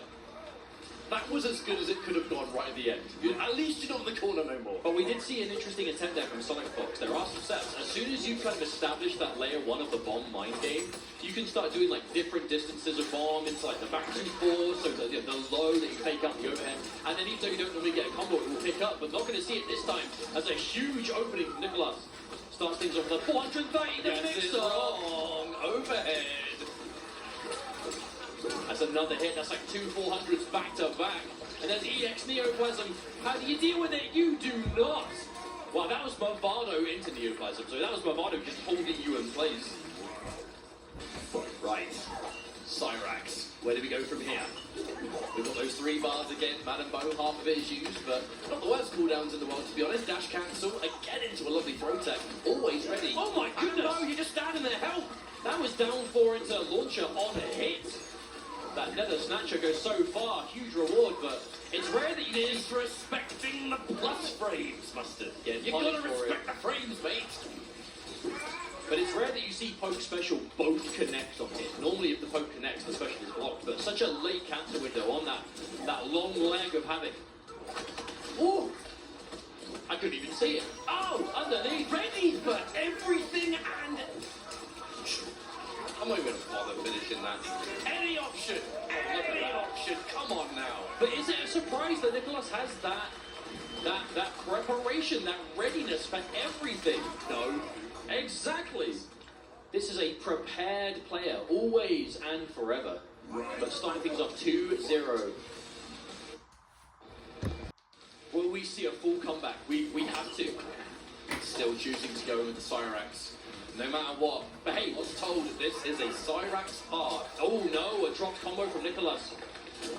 Gives Sonic Fox a big opening. But we have to remember, folks, this is winner's final. If you win this match, you're in grand finals winner's side. What a safety net to be sitting on, especially at Evo.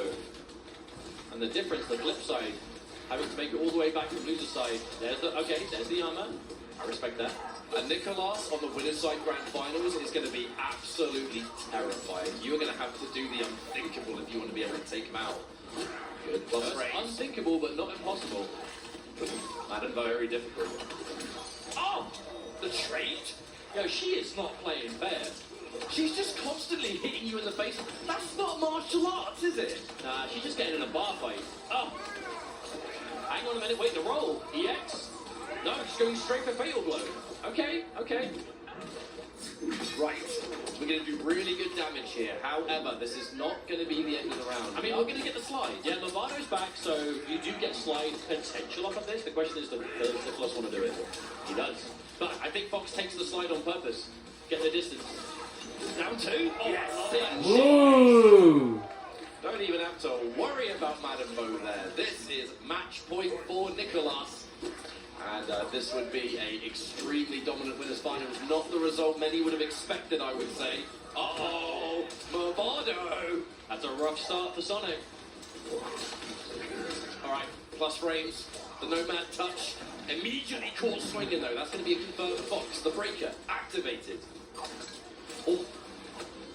Plus frames.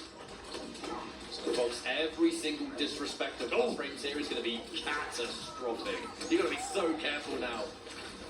The thing is, it's the defense from Nicholas. Is it just me, or we have not had a chance to see like this? Oh, that would be really cool. Mix up. Uh-oh, we haven't had a chance to see like the setups get on board in so long. This is just all Nicholas right now. He's going in for the win. Can he find it? Can he take out Sonic Fox 3-0? One potential hit more to the side. Plus frames. Oh, that So challenge! shocked you still challenged. But Bet that's the the entire confidence. set. But that's the confidence, and look at the reward. There's the drain. We haven't seen this in a while. Bomb 1, bomb 2, overhead. Oh no, wasn't ready for the No, follow-up though. even if you did, I think even if Sonic Fox was able to pick up from that, you maybe would have landed on the mine. I think that's a blessing in disguise. Tries to Andy, but no! Still alive, barely. 10 seconds on the clock. Not much time left to make magic happen. You've got to do something. The grab! The grab of the Fail blow! Sonic Fox finds it! And that is just to stay alive in the match. We've got another round to go after this. I mean, this doesn't scale if you do it really early. This might... Oh, actually, is it even enough? Oh my goodness, I don't know if it is. It is! It is enough. Oh, actually, for a slight minute there, I was like, maybe not. Don't But worry, it is Mustard. just... One of these days you'll be right about fatal low damage, but it's not today. You're all right. You are correct.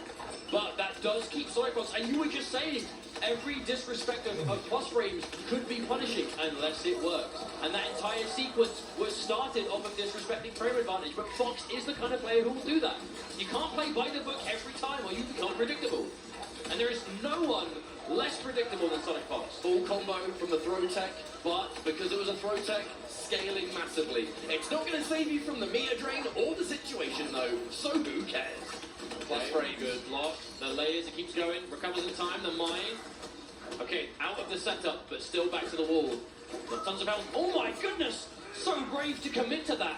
No mind to Oh, make it hang count on a from the minute. corner. Wait, that's going to hurt so much. That's going to hurt so much. Amavado is left. It is getting spent. All right, knockdown. Scary situation. Oh! Once again, not enough to win, but the meaty button is going to keep Sonic Fox alive. That was so close from being a disaster. What utter confidence to just wake up uppercut for the amp, for the unbreakable, and for it to work, and it counter hit. That How is... many of these down 2 jump cancels have just been paramount in this top 8? No, that was on the back of a pretty miraculous turn of events for Sonic Fox there, but it was a turn of events that was crafted in the moment. Those decisions. Oh my goodness. Sonic Fox staying alive, I cannot believe it. I for sure that was looking like a 3-0. Completely and utterly, but not going to happen. It did look like Nicholas took a moment there. Oh my god. How often do you see that move get armor broken? Okay. Sonic Fox on like wake up Ooh, roll. That's okay. an option and a half. Big reward though, the mine is good to extend. Okay, good punish. Okay, the grab, the layers. And back here we are again. We're not wasting any time either. We want the drink and we want the meter drain. Uh-oh, caught out of it. Nicholas trying to go for these really, I would say, slippery escape attempts. Oh, tries to cancel to avoid the bomb, but this time Fox is ready. Definitely tried to get a cheeky drink in there, but Madam Bo was like, no, you've had enough, my friend. But all you need is one drink is enough to get the dash cancel, which is the most important thing we should typically go for. Did you see the flawless block on that down forward to the dash in punish on the down? Oh no! A big miss though, unfortunately. Not that it matters. Nicholas caught trying to jump out. Does look to be far less comfortable on the defense in this game. Oh no, the flurry. How's it going to be? Uh-oh. Oh, the jump! Finds the way out! That's the first time we've seen someone escape that setup, but no! Immediately has to break. Oh, the grab. Not enough cameo for the Movado mine, however. Gets it again! This time, the mine is locked and loaded. I can't expect we will see a break here from Fox. With that kind of meter left, you know Fox is just looking for that kill. Any hit into EXNet. Would this be it? Escape failed. Uh-oh. This hit will not kill, but the fix-up that follows absolutely could. The combo's going to take quite a while. That's going to give Madam Bo time to the drop. regenerate. The defensive mine is going to come out, and the fatal blow is going to hit. You can't break because Madam Bo is standing in the background. Okay, this might just be enough for a life lead. You go for the Movado slide again. Last time Fox went for here. This time blocks. This time blocks and looks for the armor. Oh! Ridiculously bold from Nicolas. However, a match point has been secured. But that was just enough health left. You can absorb it with the armor. And then responding in kind. This is such an armored match right now. Yeah, good blocks. Oh, the counter hit. Sonic Fox looking to swing as early as possible for big reward now. My spider senses tell me that we might see a meter drain. Oh no, this is tricky. This is tricky. Weird setup. What? Oh! I have never seen that. You can even tell what side she was on while she was doing the move. Yeah, you keep that one up your sleeve for a rainy day.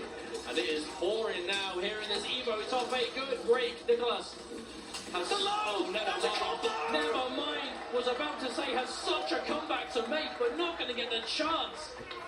Nicolas was unfathomably close to a 3-0, and I feel like before you know it, everything's just going wrong. Did you hear that? Reiko. The big character change here from Nicolas. This is a character, I wouldn't say it's one of his most played in competitive, but he has used Reiko a lot. Currently, Reiko quite scary, quite a mix-up machine of his own. But we're betting it all on this game 5. A brave character change as well. Nicolas did go up 2-0 with the Havoc, but decides that now it's time to change things up. Really good block. Really good block, but a bold choice from Fox. Going for that mix-up without a bomb to cover them. Beautiful tech as well. Nicolas looking for it. Oh, get right in the face! Oh, hey, if you don't want to get kicked, you shouldn't be standing there. True, she did put herself in that situation. Oh, confirmed. Launch. And Tremor is back. Hurt so good. Ah! Oh, not this time. Not this time. No. Nicolas has been on the receiving end of a few too many of those comebacks in this top 8. Refuses to be clustered. Refuses to be stressed. This change to Reiko just looking so clean. Alright, Reiko's been forced out. Sonic Fox, the match point for Nicolas once again. Obtained beautiful jump. You live by the sword, you die by it. Those grabs so rewarding, but when they whiff, you're in trouble. Alright, here we go. More mix. Again, the throw tech, it's going to scale the combo, but at this point, it just doesn't matter. You just want the momentum. You're still building meter doing all the bombs. Oh, try something big with the reversal tremor, but not going to work.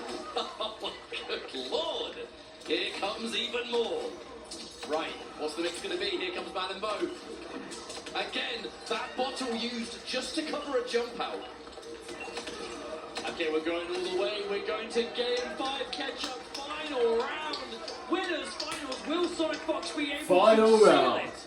And Fight. Reverse 3-0, or will Nicolas be able to stop it right at the very end? Oh, huge. Trying to cover it. Just keep it safe. Big overhead. That down 4 very almost caught the bomb plus frames. They just challenge the frames again.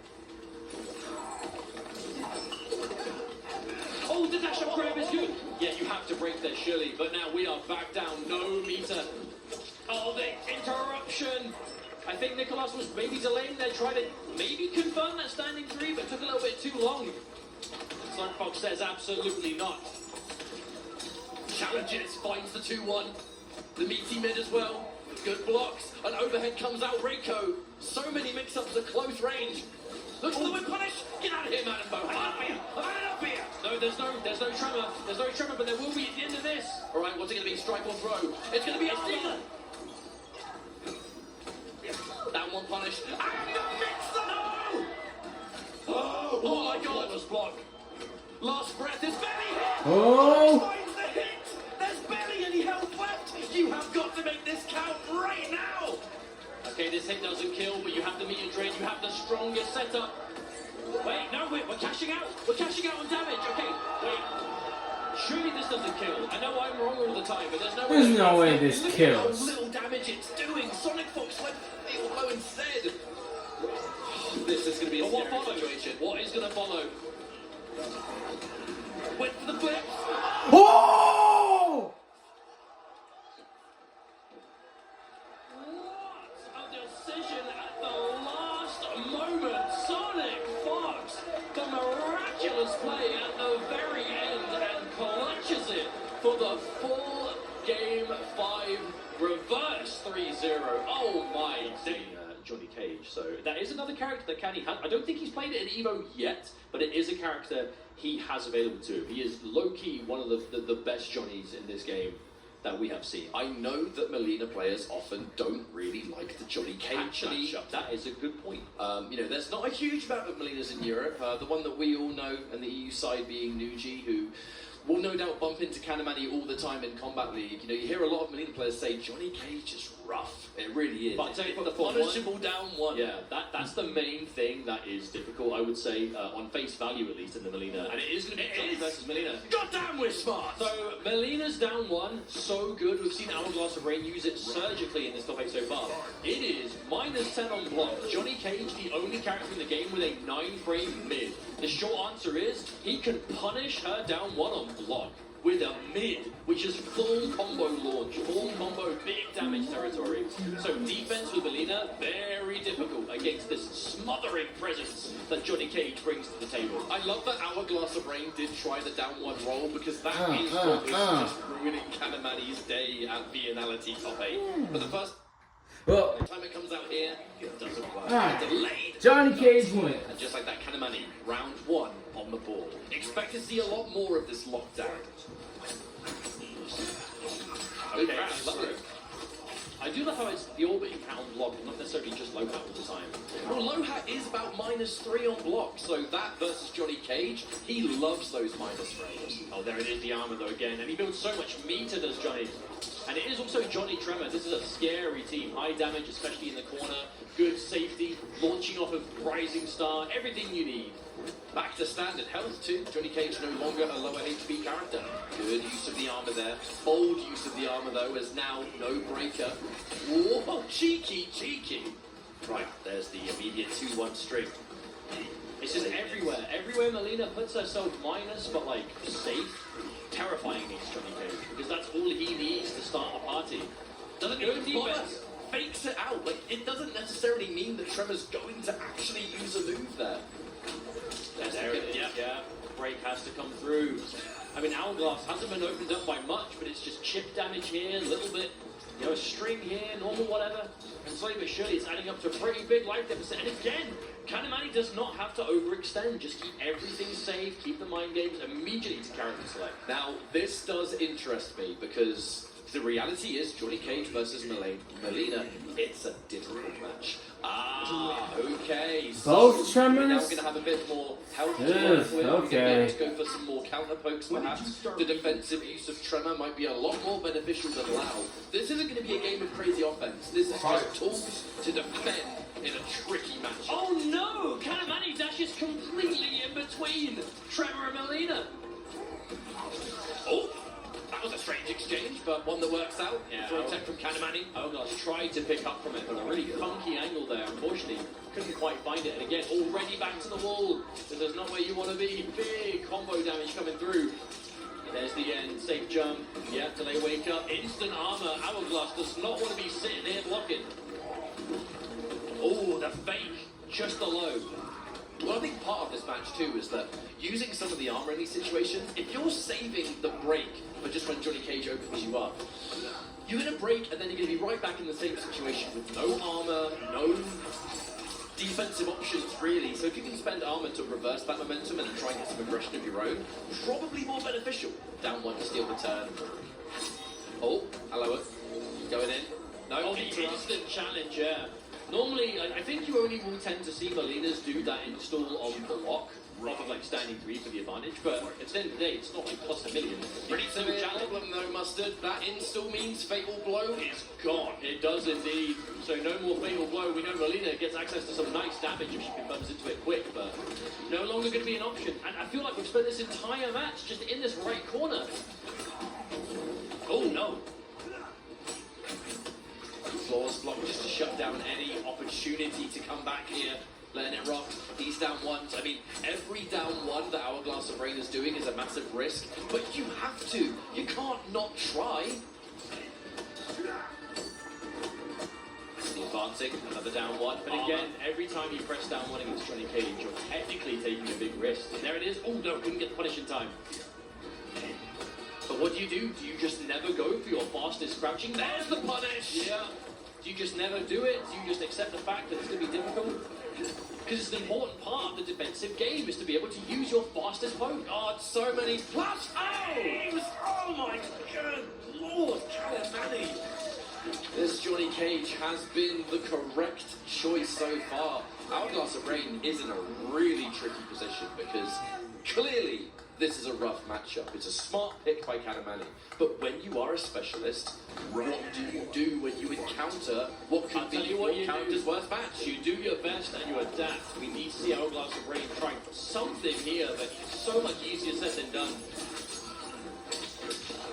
Alright, we get a significant knockdown. Okay. Fakes out the overhead, and we are going to get a full combo from it. This is more like it. I think that was one of those unavoidable situations. Like one of those ground pound off the start and grab. It was really quick. Side switch, that's really bad. Delayed wake up. Completely crushed that jailing safe, jumped in a little bit. Shows the respect there. But that could be an interesting adjustment though for Melina. Maybe more poke special with Cameo covering it. It's expensive, but we'll try it. Yeah, not going to be able to get a clean punish down this time on that fatal blow. A weird mind game on the back of that, but Hourglass of Rain. Okay, here we go. Okay. Oh no, you're going to get hit, you're going to get hit! That was far too active, and the install is Nice. to pay for itself. Hourglass of Rain around on the board and not out just yet. And again, okay, this could be the beginning of something magical. Just being able to put the shoe on the other foot. I am now the one that is rushing you down. Eat my overhead. Oh God, at least we had a breaker. At least we had a breaker. Oh, and even from there, that wasn't even like point blank. But that knee, so fast, 9 frames, fastest spin in the game. Plus frames delayed on plus frames. Yes. Oh, there it is. Down 1 hit this time. He goes for it again. Oh! Oh, that's going to be a really good situation for Kanamania. Yes, I know you've got less than 10% health remaining, but you've got meter, you've got tremor. You absolutely can make this comeback happen. The block. Oh, what a choice! Armor at the perfect moment, keeping Hourglass of Rain alive. And such an important match, even though this matchup, there are serious problems for Melina in it, not unwinnable, as Hourglass of Rain is proving before right now. But the interruption. Tremor just ate that. Beautiful flawless block though, that's going to shut down a lot of this block stream situations. Oh my God, that's not even the first time we've seen that crush the low post of Hourglass of Rain. Looks for the counter poke. Yeah. Now that, I mean, the counter poke, it exists to try and bait you into punishing down 1. That's why he's taking the risk. We have to think, is it possible to be patient for the counter poke special as well as punishing it by itself? I'm not sure, but regardless, Kanamani on match point now. But a full ball roll, that was from the heart from Hourglass of Rain. And it was good. Ball roll versus shadow kick. Johnny Cage's poor foot. Can you tell that one bent the wrong way? Either way, that's a hit confirmed. EX Rising Star. Yeah, he does deserve it. Down 1. Again, plus frames. More plus frames. The stagger. The flawless block. I mean, that is the first time Hourglass has finished that string, and Kanamani immediately flawless blocks it. Yeah, the patience. Oh, and Trevor got hit. You can't break. Trevor got hit, which means Kanamani finishes off the set 3-1. I mean, a very intelligent character choice there, right? That is the benefit of playing so many characters. Kanamani's been playing the Sindel. He's been playing the Homelander this weekend. But a character that he plays a lot of that has been noticeably absent, the Johnny Cage, unless the time is right. And it absolutely was there. In Kanamani's way is, again, the juggernaut of Nicolas. We could maybe, on the flip side though, if Nicolas is able to win this losers finals, our grand finals is a run back of last year. We have to look at it realistically though. Nicolas was the one that defeated Kanamani. He is going into this as the favourite. However, looks like a separating factor is that we have a new matchup on our hands. Johnny Cage versus Rico. Fight!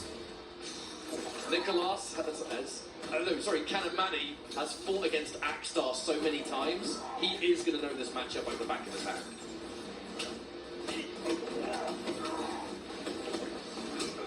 Alright, immediately challenging the frames of that down 4. This is going to be an absolute brawler of a match. Two characters that just want to get in and do their thing. Punish!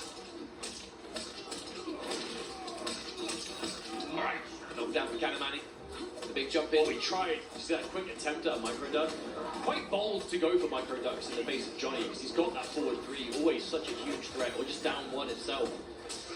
Okay, they've opened up. It should be a decent matchup for Reiko in the neutral though, because Johnny doesn't have a traditional fireball to do anything about the stars. So you can basically use pre-patched stars as if they're not going to like lose any projectiles, right? But Canny's going to know that. What? He's still fouling! Goodness! I know, but he dropped the combo! That's unfortunate. That's really unfortunate. Did he press? He's out! Temporarily escapes. Another big jump! Too far away! Too far away to pick it up! Fakes out the tremor. Still has it ready for another one. Is going to pull the trigger on it. Looks for the sweeps. Looks for the forward 3. Too far away. Scoop him up. He's still alive. 10 seconds left. There's plenty of time. Not going to be necessary. That was just round 1, folks. Oh my god.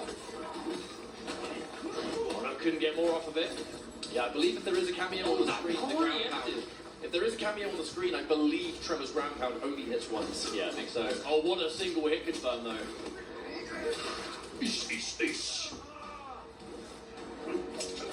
Oh my goodness! How often do you see that button get whip punished? No, it's a mixture of like preemptive buttons right as Kanye wants to go in, and then sometimes just straight up whip punishment. The precision on these 1-2s. However though, side switch. Looking pretty low on life as Kanye, but I mean, this is where Johnny gets huge damage in the corner with Tremor. There's no break either. Counter hit. Okay, now we're going straight into Fatal Blow. This is gonna do so much damage. Even though Reiko, got to remember, He is a healthy man. 1100 health to play with, so you will survive this. Saved by the 1100. Oh my goodness. Tremor was cool. Tremor was cool. The question is, would Nicolas have been looking for like an EX down 2? Oh, a bit late on the summon. That's going to be a clean punish for Nicolas. Oh, into big damage too. Safe jump, 400 plus. Oh, they wake up into down 1. Kanamani looking for that turn to be seized. Does not want to relinquish his opportunity. Stagger game. Lovely choice of the down 4 though, just go underneath. Oh, that was done so early. That was done so early specifically to be any anti-airs. Oh my goodness. Dash in sweep. But always worry about those close range mix-ups. Sweeps, overheads, the scoop. Uh-oh. Immediate duck there from Nicolas. Very much in the driver's seat here, cancels the... Oh, that quick dash first from Kanamani. He's looking for it.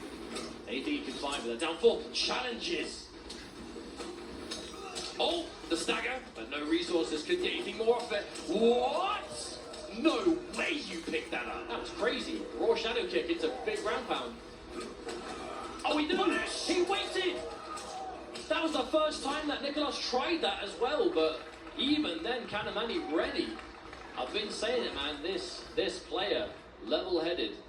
This is a matchup that Kanamani is just so used to. I've got to give shout-outs to Axstar. Every time I watch Kanamani stream, I swear 90% of the time he's fighting Axstar in that matchup. Havoc. Yeah, Alright, there we're going it for the is. change. Going for the change. This I is respect it. most likely Nicolas's most used character this season. I think it's safe to say. Whenever we see him, it's usually Havoc at some point. And for good reason. You know, he's a fundamentally incredible player. This is a very powerful character. And it fits him, right? You know, he's got the right kind of tools. Pushes his way out away from the mine, out of range of the vacuum distance too. And this Johnny Cage is looking pretty solid. I mean, we have to remember, you know, back when this game was new, Johnny Cage was Kanamani's original main. But you know who else made Johnny Cage at launch? Oh yeah, I mean, don't need to remind me, bro. Yeah, that's what I'm saying. It would be somewhat poetic should Nicolas fall to Kanamani's Johnny Cage here, considering that is the character he used almost exclusively last year, but the game is very different from then to now. But it's what is the same as Kanamani's corner pressure, relentless. Yo, this Johnny Cage has just been in the back pocket this entire tournament. Nicolas Nicholas getting overwhelmed by it at the moment. The down one's just knowing when to wait for it, stealing the turn. The micro game that is at play and the confirms as well. Can it, Manny? And with the hype mode as well, not quite enough to get the full activation. Yeah, we're like 2% off. Oh, what a decision. That kind of exchange is exactly why the jump cancel existed in the first place. Oh my god, almost 500 for it too. Man, you're going to be feeling that. Alright, and Manny going to hold on to the meter. There's a possibility you might just get 3-touched here. Okay, we get the crouch. Yeah. That's going to be a hit confirm. EX Rising Star. The crispy little ducks. Oh, what patience, Manny. Regardless, and again, the fatal blow. Another big bar of red incoming. But I mean, you're going to get knocked down. You're going to have to deal with Johnny Cage, his plus frames, the fact that he's got so many situations. I mean, Trevor's going to be back. Yeah, there he is. I'm looking at Trevor spent to begin with. Yeah, counter poke, fakes it out. This time spends. Okay, challenge, and oh my Uppercut! goodness. Down 2 on a hit, Manny from the guts. We're feeling it. That was a straight out of 1992 uppercut right there. Hey, we've been seeing people in the MK Trilogy who've been doing that. Tell me about it.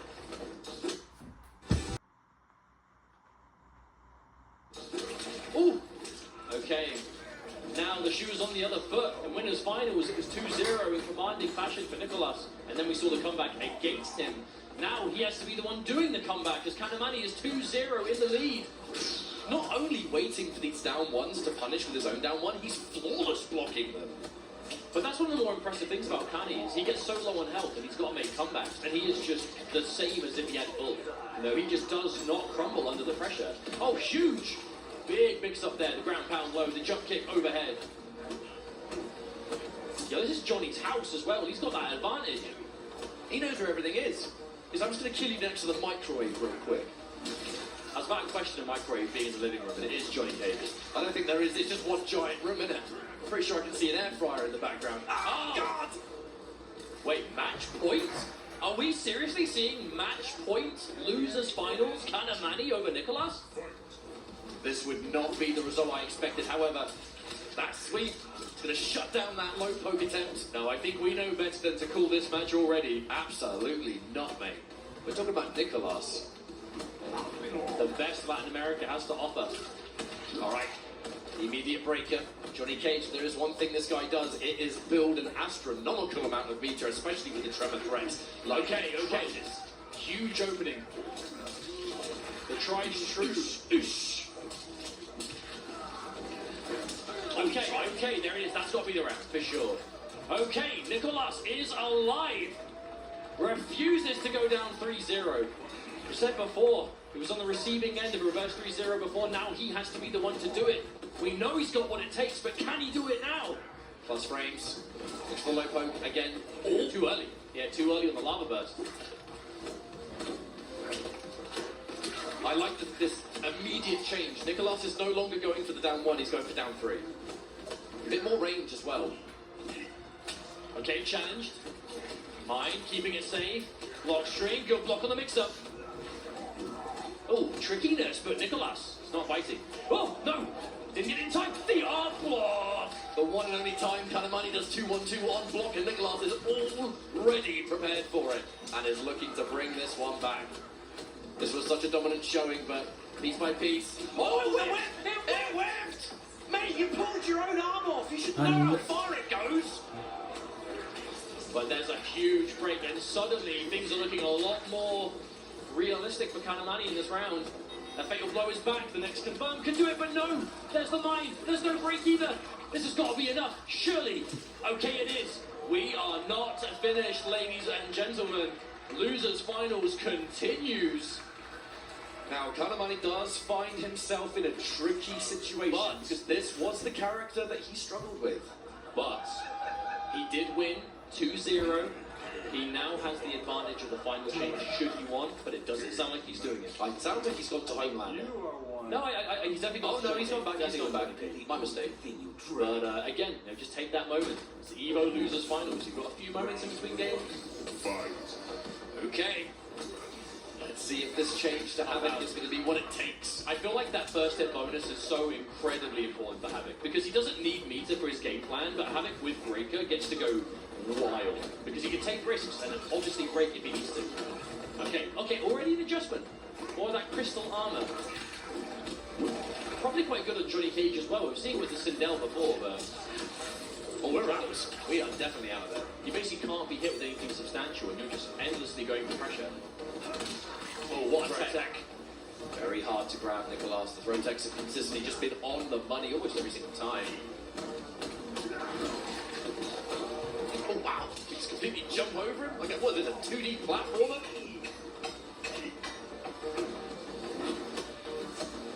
Oh, the patience, no. The back-to-back down one. You'll notice Nicolas has almost completely stopped going for down ones, because that is what was giving Kanamani so much offense. That's the adjustment. Find your opening, do over 400 damage. Oh, just lets the momentum. And there's the break, Kanamani. The confidence thinks he can still do it. The counter poke! Side switch as well. Okay, what's going to follow here? There is a break available for Nicolas. Oh! So many uppercuts this top 8. I'm in love. But that's for good reason, right? You have that unbreakable opportunity, the damage is there. Sometimes you don't even need it, because the damage of the down 2 by itself is enough. Wow, the delayed scoop of the down 4? Yeah, but the cancel window for that is quite late, so it definitely looks and feels later than most pokes. But that's why it works, because so many people have muscle memory to, like, you know, the poke and then to cancel so quick, and then the down 4 is just way later. The magnet grip there, Johnny Cage. Oh, punish! There's no doubt why Nicolas has been going for the down 4s into the late scoop to try and interrupt that. Speaking of interruption, Nicolas trying to do just that with Tremor. No opportunities, however. Defensive mind. Okay, ooh, that's nice. That's nice. Oh, okay, no. Tried to go for a side switch and the combo, but didn't have time for both. By the end of this grab, Movado, number 1, is ready. Yes, this time he called out the fact he didn't follow through with the Tremor option. Oh my goodness, just dash up and grab. Hey, when you've got that bulletproof vest, you can get bold, and that's what we saw Kanamani now. Teasing match point once again. Has to be careful. Getting zoned out by man's 7th leg. That's disgusting. Yeah, it's pretty big. Didn't have the Tremor fully ready, though. A minor hit. Ooh, hello. Armor on block this time. We're getting tricky. Only down 1. Plus frames from the no-man touch. Delayed mid. The glass catches out with a sweep, though. The perfect choice. Right. Yeah, grab or strike. This time it's grab. Again, no mind. Kanamani. Isn't going to matter too much. Yeah, you definitely don't have to sweat that if there's no big reward. I think it's just more of a mental thing. Showing your point, you're willing to go for it. Oh, the bowling ball. I didn't even see him throw it. Strike throw as we get less on health here. Down to less than 50%, near enough for both players. Good patience. And there's the unbreakable. Probably not enough. Wait, no, Tremor is there. You get mid-screen pickup. You can. That did so much more damage than we expected. Going in for the down 2 for his own. Swinging these plus frames all day. The 1-1 as well. Kanamani looking for the punch. Nicolas still alive, but barely. He's backing off. He does not want to overextend and get hit by another one of those down 2s. He whiffs. The chip damage is avoided. The flawless block. Are you kidding me? Nicolas, are you kidding me? Miracle flawless block at the last possible moment. Right, here's the situation. Movado slide is ready. Even if you survive this fatal blow, which I think you will marginally do. Then we've got to work on the slide. You have to flawless block Movado here. And you cannot. And that wow. Oh my No shot that worked. For another time, game 5. We said before we need to see the God come back from Nicolas. And we are now going into game 5. We are so close to seeing it. But at the same time, it was a nail-biter. We just saw Sonic Fox in the crowd watching on, 1 game away from knowing who their final opponent will be. This is what Evo is all about. These matches that are almost, you can't invent the outcome. Oh man. 1 final match to determine who's grand finals to join Fox. A battle of just the greatest players in their respective parts of the world. I mean, it's a true world championship. Man, I don't even want to say. I don't even want to say anything. I'm just so locked in. So much is on the line. Okay, we're going for a knockdown. The Bavano mine, the plus frames. Immediately challenged though, very risky stuff. Kanamani going for it. I swear, if one of these strings can be flawless blocks, they are both doing it. Alright, nut punch, a situation. We are looking to squeeze out these down ones. Oh, there it is! No doubt we'll see a breaker here, surely. I'll break the plasma. But that's why you get away with so many pokes back to back. The respect that we're punished, the threat of down one into Rising Star is so real. Grabs. That is going to enter fatal blow territory for Nicholas as well. Anything significant should do it. Either side. And the money. The delay. The block! That's going to get rid of it! That's going to get rid of the mine! No, he can't do it! No, it didn't. 10 seconds. Kanamani for another time on match point. Nicholas needs to pull this one back. It's the last chance. I'm inclined to think that mine would have interrupted the fatal blow, and that is why Kanamani just bailed out of there. Punish! My goodness, and we're back again this left corner. But we know Nicholas, he's come back from worse, but he's got to do it now. Alright, Okay. half of his life is gone. The mine has gone too. Cooldowns pretty severe on that mine for Movado. However, finds the 1-1. This combo's going to do decent damage and give time for Movado to come back. Oh, really trying to make something out there, but the escape failed. Every throw is being attempted. Huge sweep. No break for Kanamani either, and even by the time he built it, will he go? Okay, does Nicholas break? No, he doesn't. Way too much juggle for a fatal blow. Kanamani. He's minus. He eats the grab. He will survive, but barely. The jump. Oh, you can't defend unless you flawless block. That was it. And this is it, match point, both players. The winner fights Sonic Fox in grand finals, but only one can do it. Sure is down one around here. But hey, this defense from Nicholas with the wake up. Yeah, the wake up standing one. And this week, wait, what? I've never seen that happen before. Movado, mate, you're choking. Nah, who am I kidding? Look at this full combo. So much damage dealt already. Kanamani gets the flawless blocks. Is that what they? Plus frames. Again, back to back. This time he commits. Kanamani takes his turn. One fake up too many, but a down one. Just keep it safe. This time we go for the advantage. The defense of Nicholas has just been on the money. Oh Speaking my of which, goodness. that throw tech, game-changing, flawless block on the low poke. This is the highest level you will see. Oh, God! The sweep! Oh, no. Can he find it? The throw tech, that might be it. Nicholas has completely managed to turn this around. He's waiting. Okay, no, you can take the throw this time. Back throw. There's a breaker as well. Oh! That's it.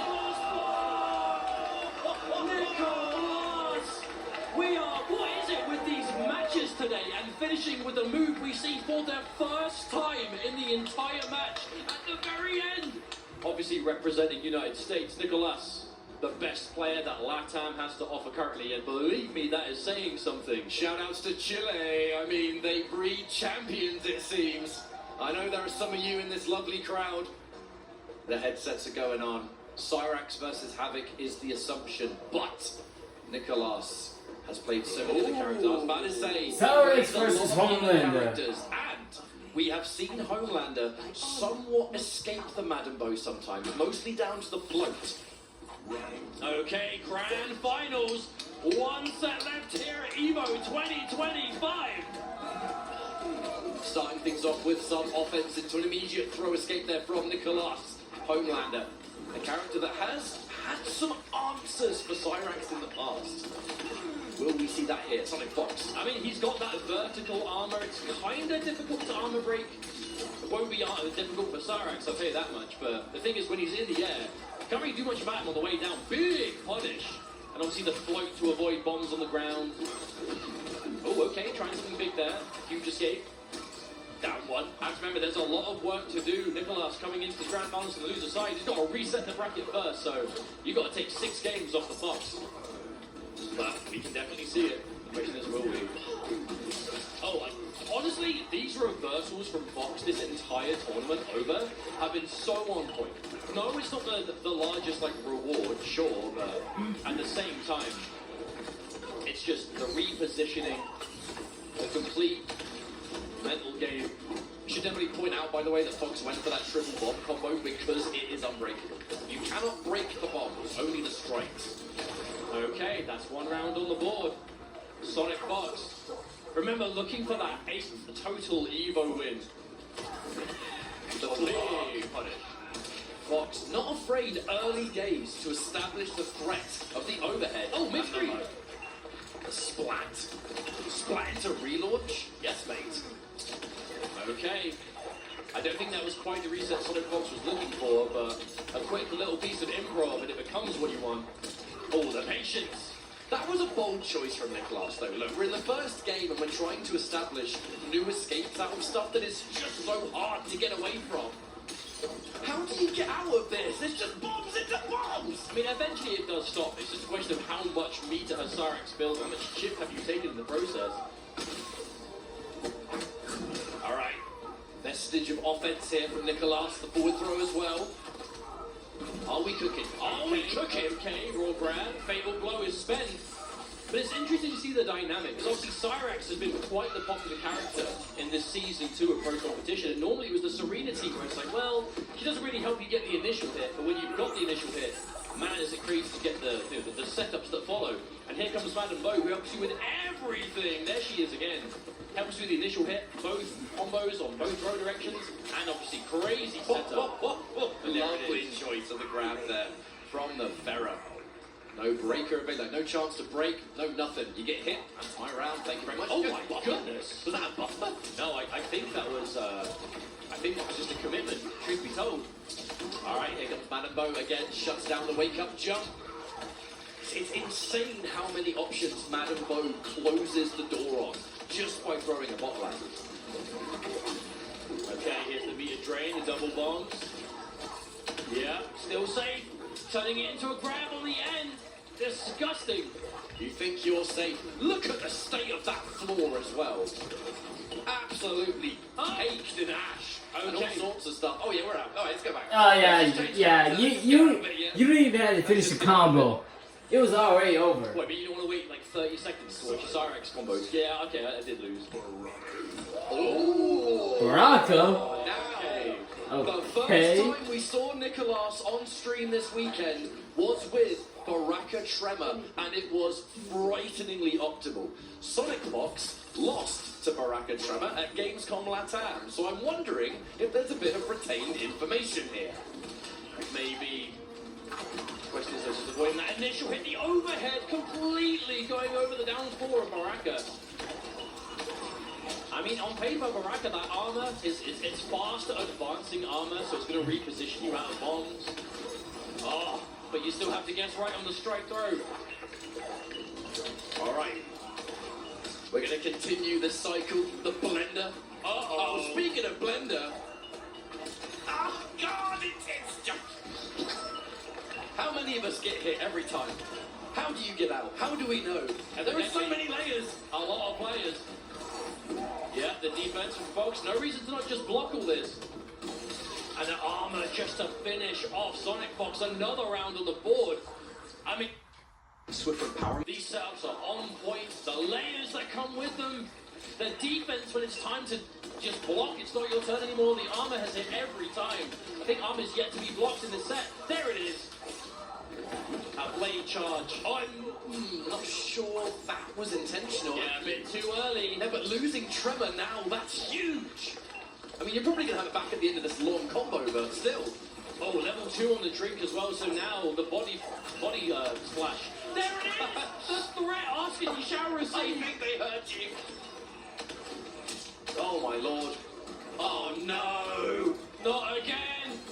Oh! Where are you going? Where are you going, Baraka? Oh, instant restart match. This set is fast. Don't blink, folks, you'll miss it. Please don't blink. The set hasn't even started. What's going on? Sonic Fox looking to close things out. Tremor not available at the moment. Big jump in, flawless block. But this has to be a full 3 games in a row for Nicholas. This is a one-sided grand final so far. He made it work against Kanamani. Now he's got to do it against Sonic Fox and then some. But you are fighting a totally different experience. There you go.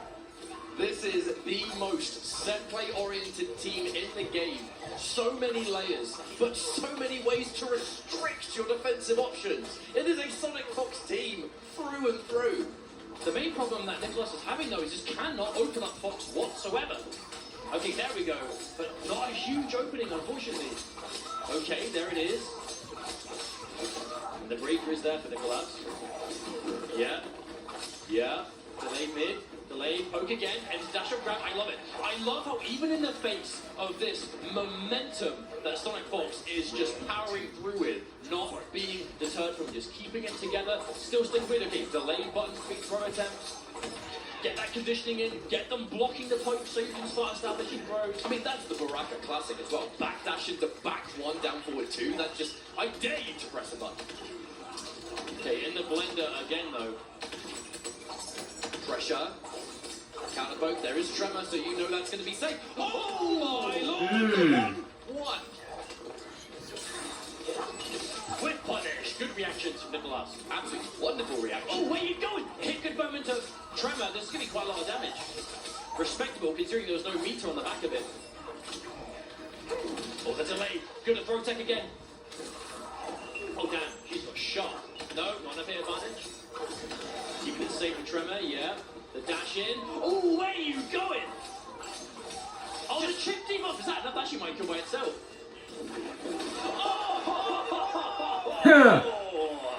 That was Classic. choreographed. That was so cheeky.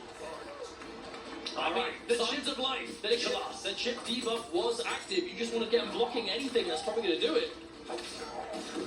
Alright, that's one thing that we haven't actually seen yet. Tremor does give Baraka a 200 plus damage throw combo. And I think maybe go for a knockdown. Where we go from here now? Oh, he just commits. Yeah. Okay. I mean, Nicholas has been finishing that string. The last hit is a high. You think they're going to duck that? Just go for the mid launch instead. Kill with punish.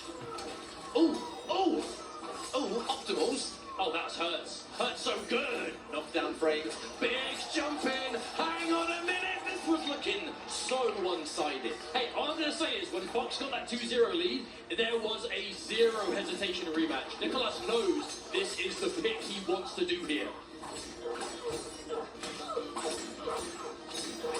Yeah, we're staggering it. Respected. Okay, big opening here. And there's 2 bars too. Most likely going to see the net end. The drainage. Ooh. Oh my god, Madam Bo just neutralized Tremor with a bottle to the face. I didn't even need to spend the meter that time, so now you got it for this one. Alright, pressure time. Guess is wrong on the mix-up. And now, Fox, back in the driver's seat. For how long though, I wonder? Well, as long as this round is going, it looks like, there we go, armor's through.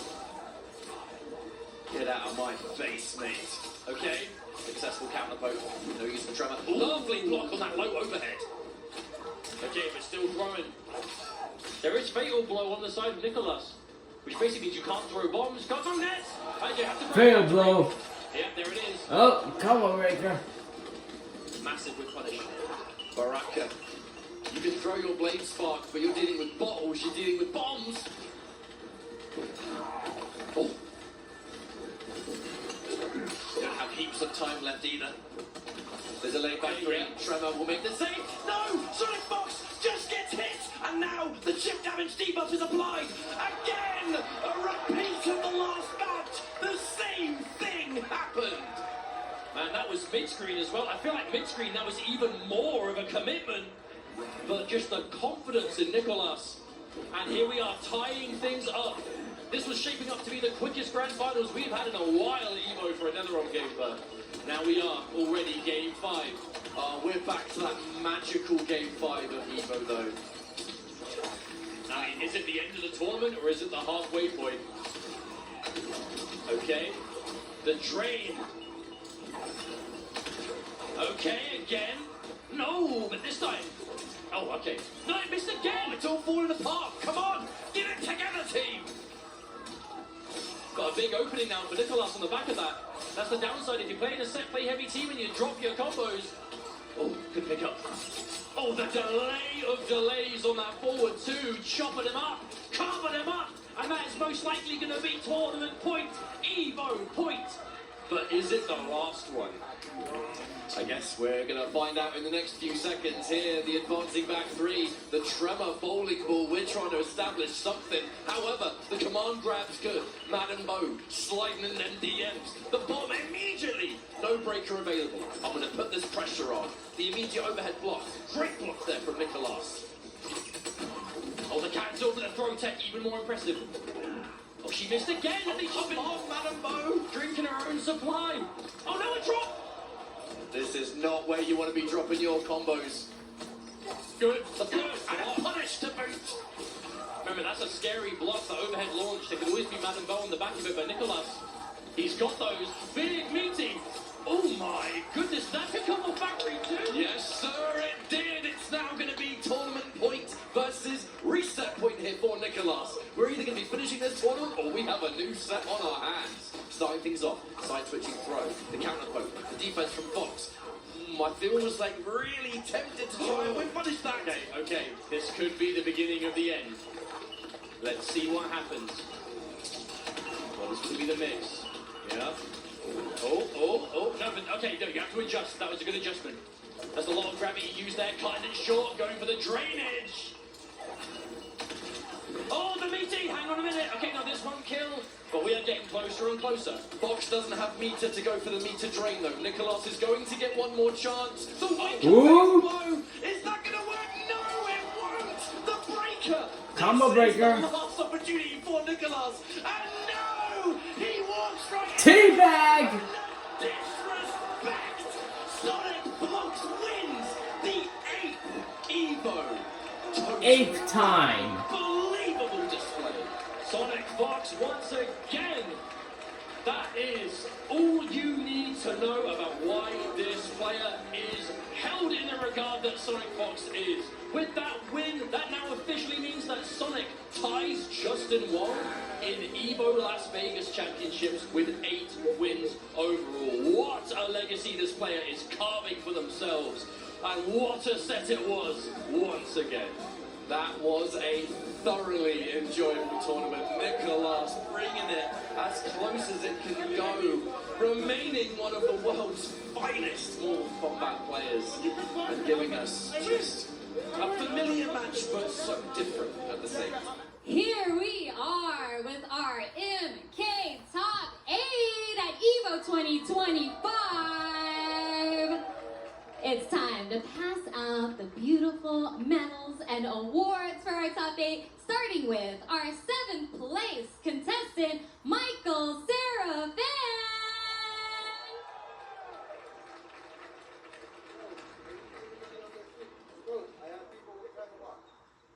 And also tied for 7th, Girl.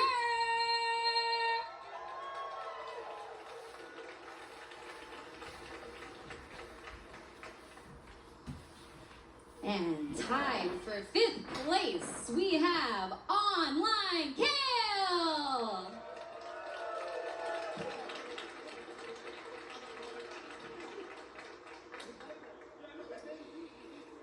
And also tied for 5th, we have MK Javier.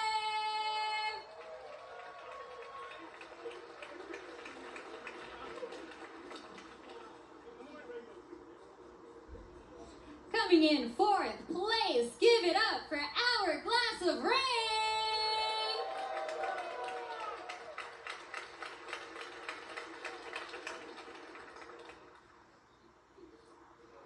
And coming in 3rd place, we got Connie Money.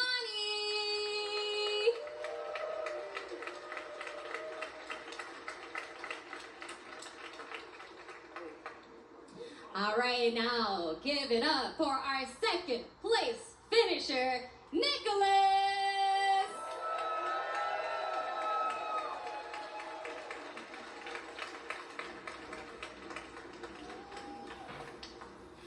And And of course, you already know our Mortal Kombat Evo 2025 champion, Sonic Fox!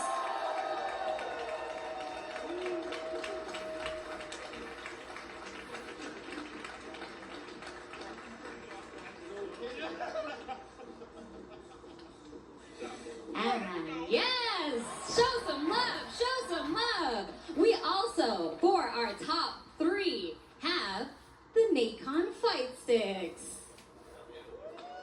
Ooh, ah. And, oh, excuse me. And we also have another special prize for our top 3, the Mortal Kombat side-by-side collector's box, presented by Civil Regime. Ooh. Ah.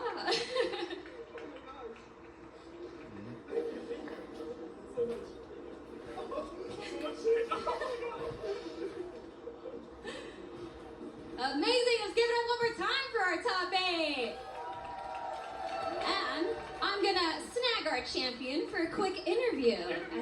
Yeah. All right, Sonic, you've shown time and time again that you've got a mental fortitude stronger than anyone I've seen.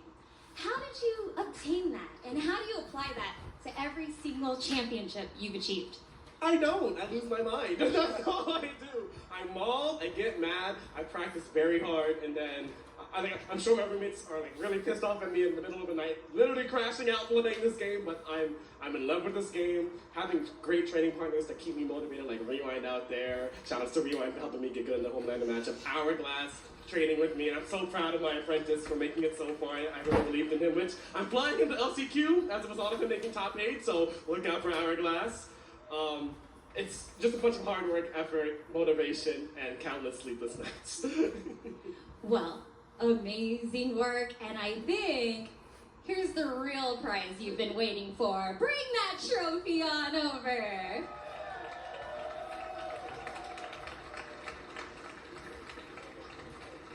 Raise the prize up high, Sonic! Congratulations! I want to shout out all my furry fans out there, you know, this guy's the front, yeah, Nonstop, Jack, Jay for supporting me, all my roommates back at home, Luminosity Gaming, and Nike for showing me off these new shoes too, you know, looking good. Trans rights, and that's like with furries, yeah? Woo! Oh, thank you so much, Sonic. Congratulations again.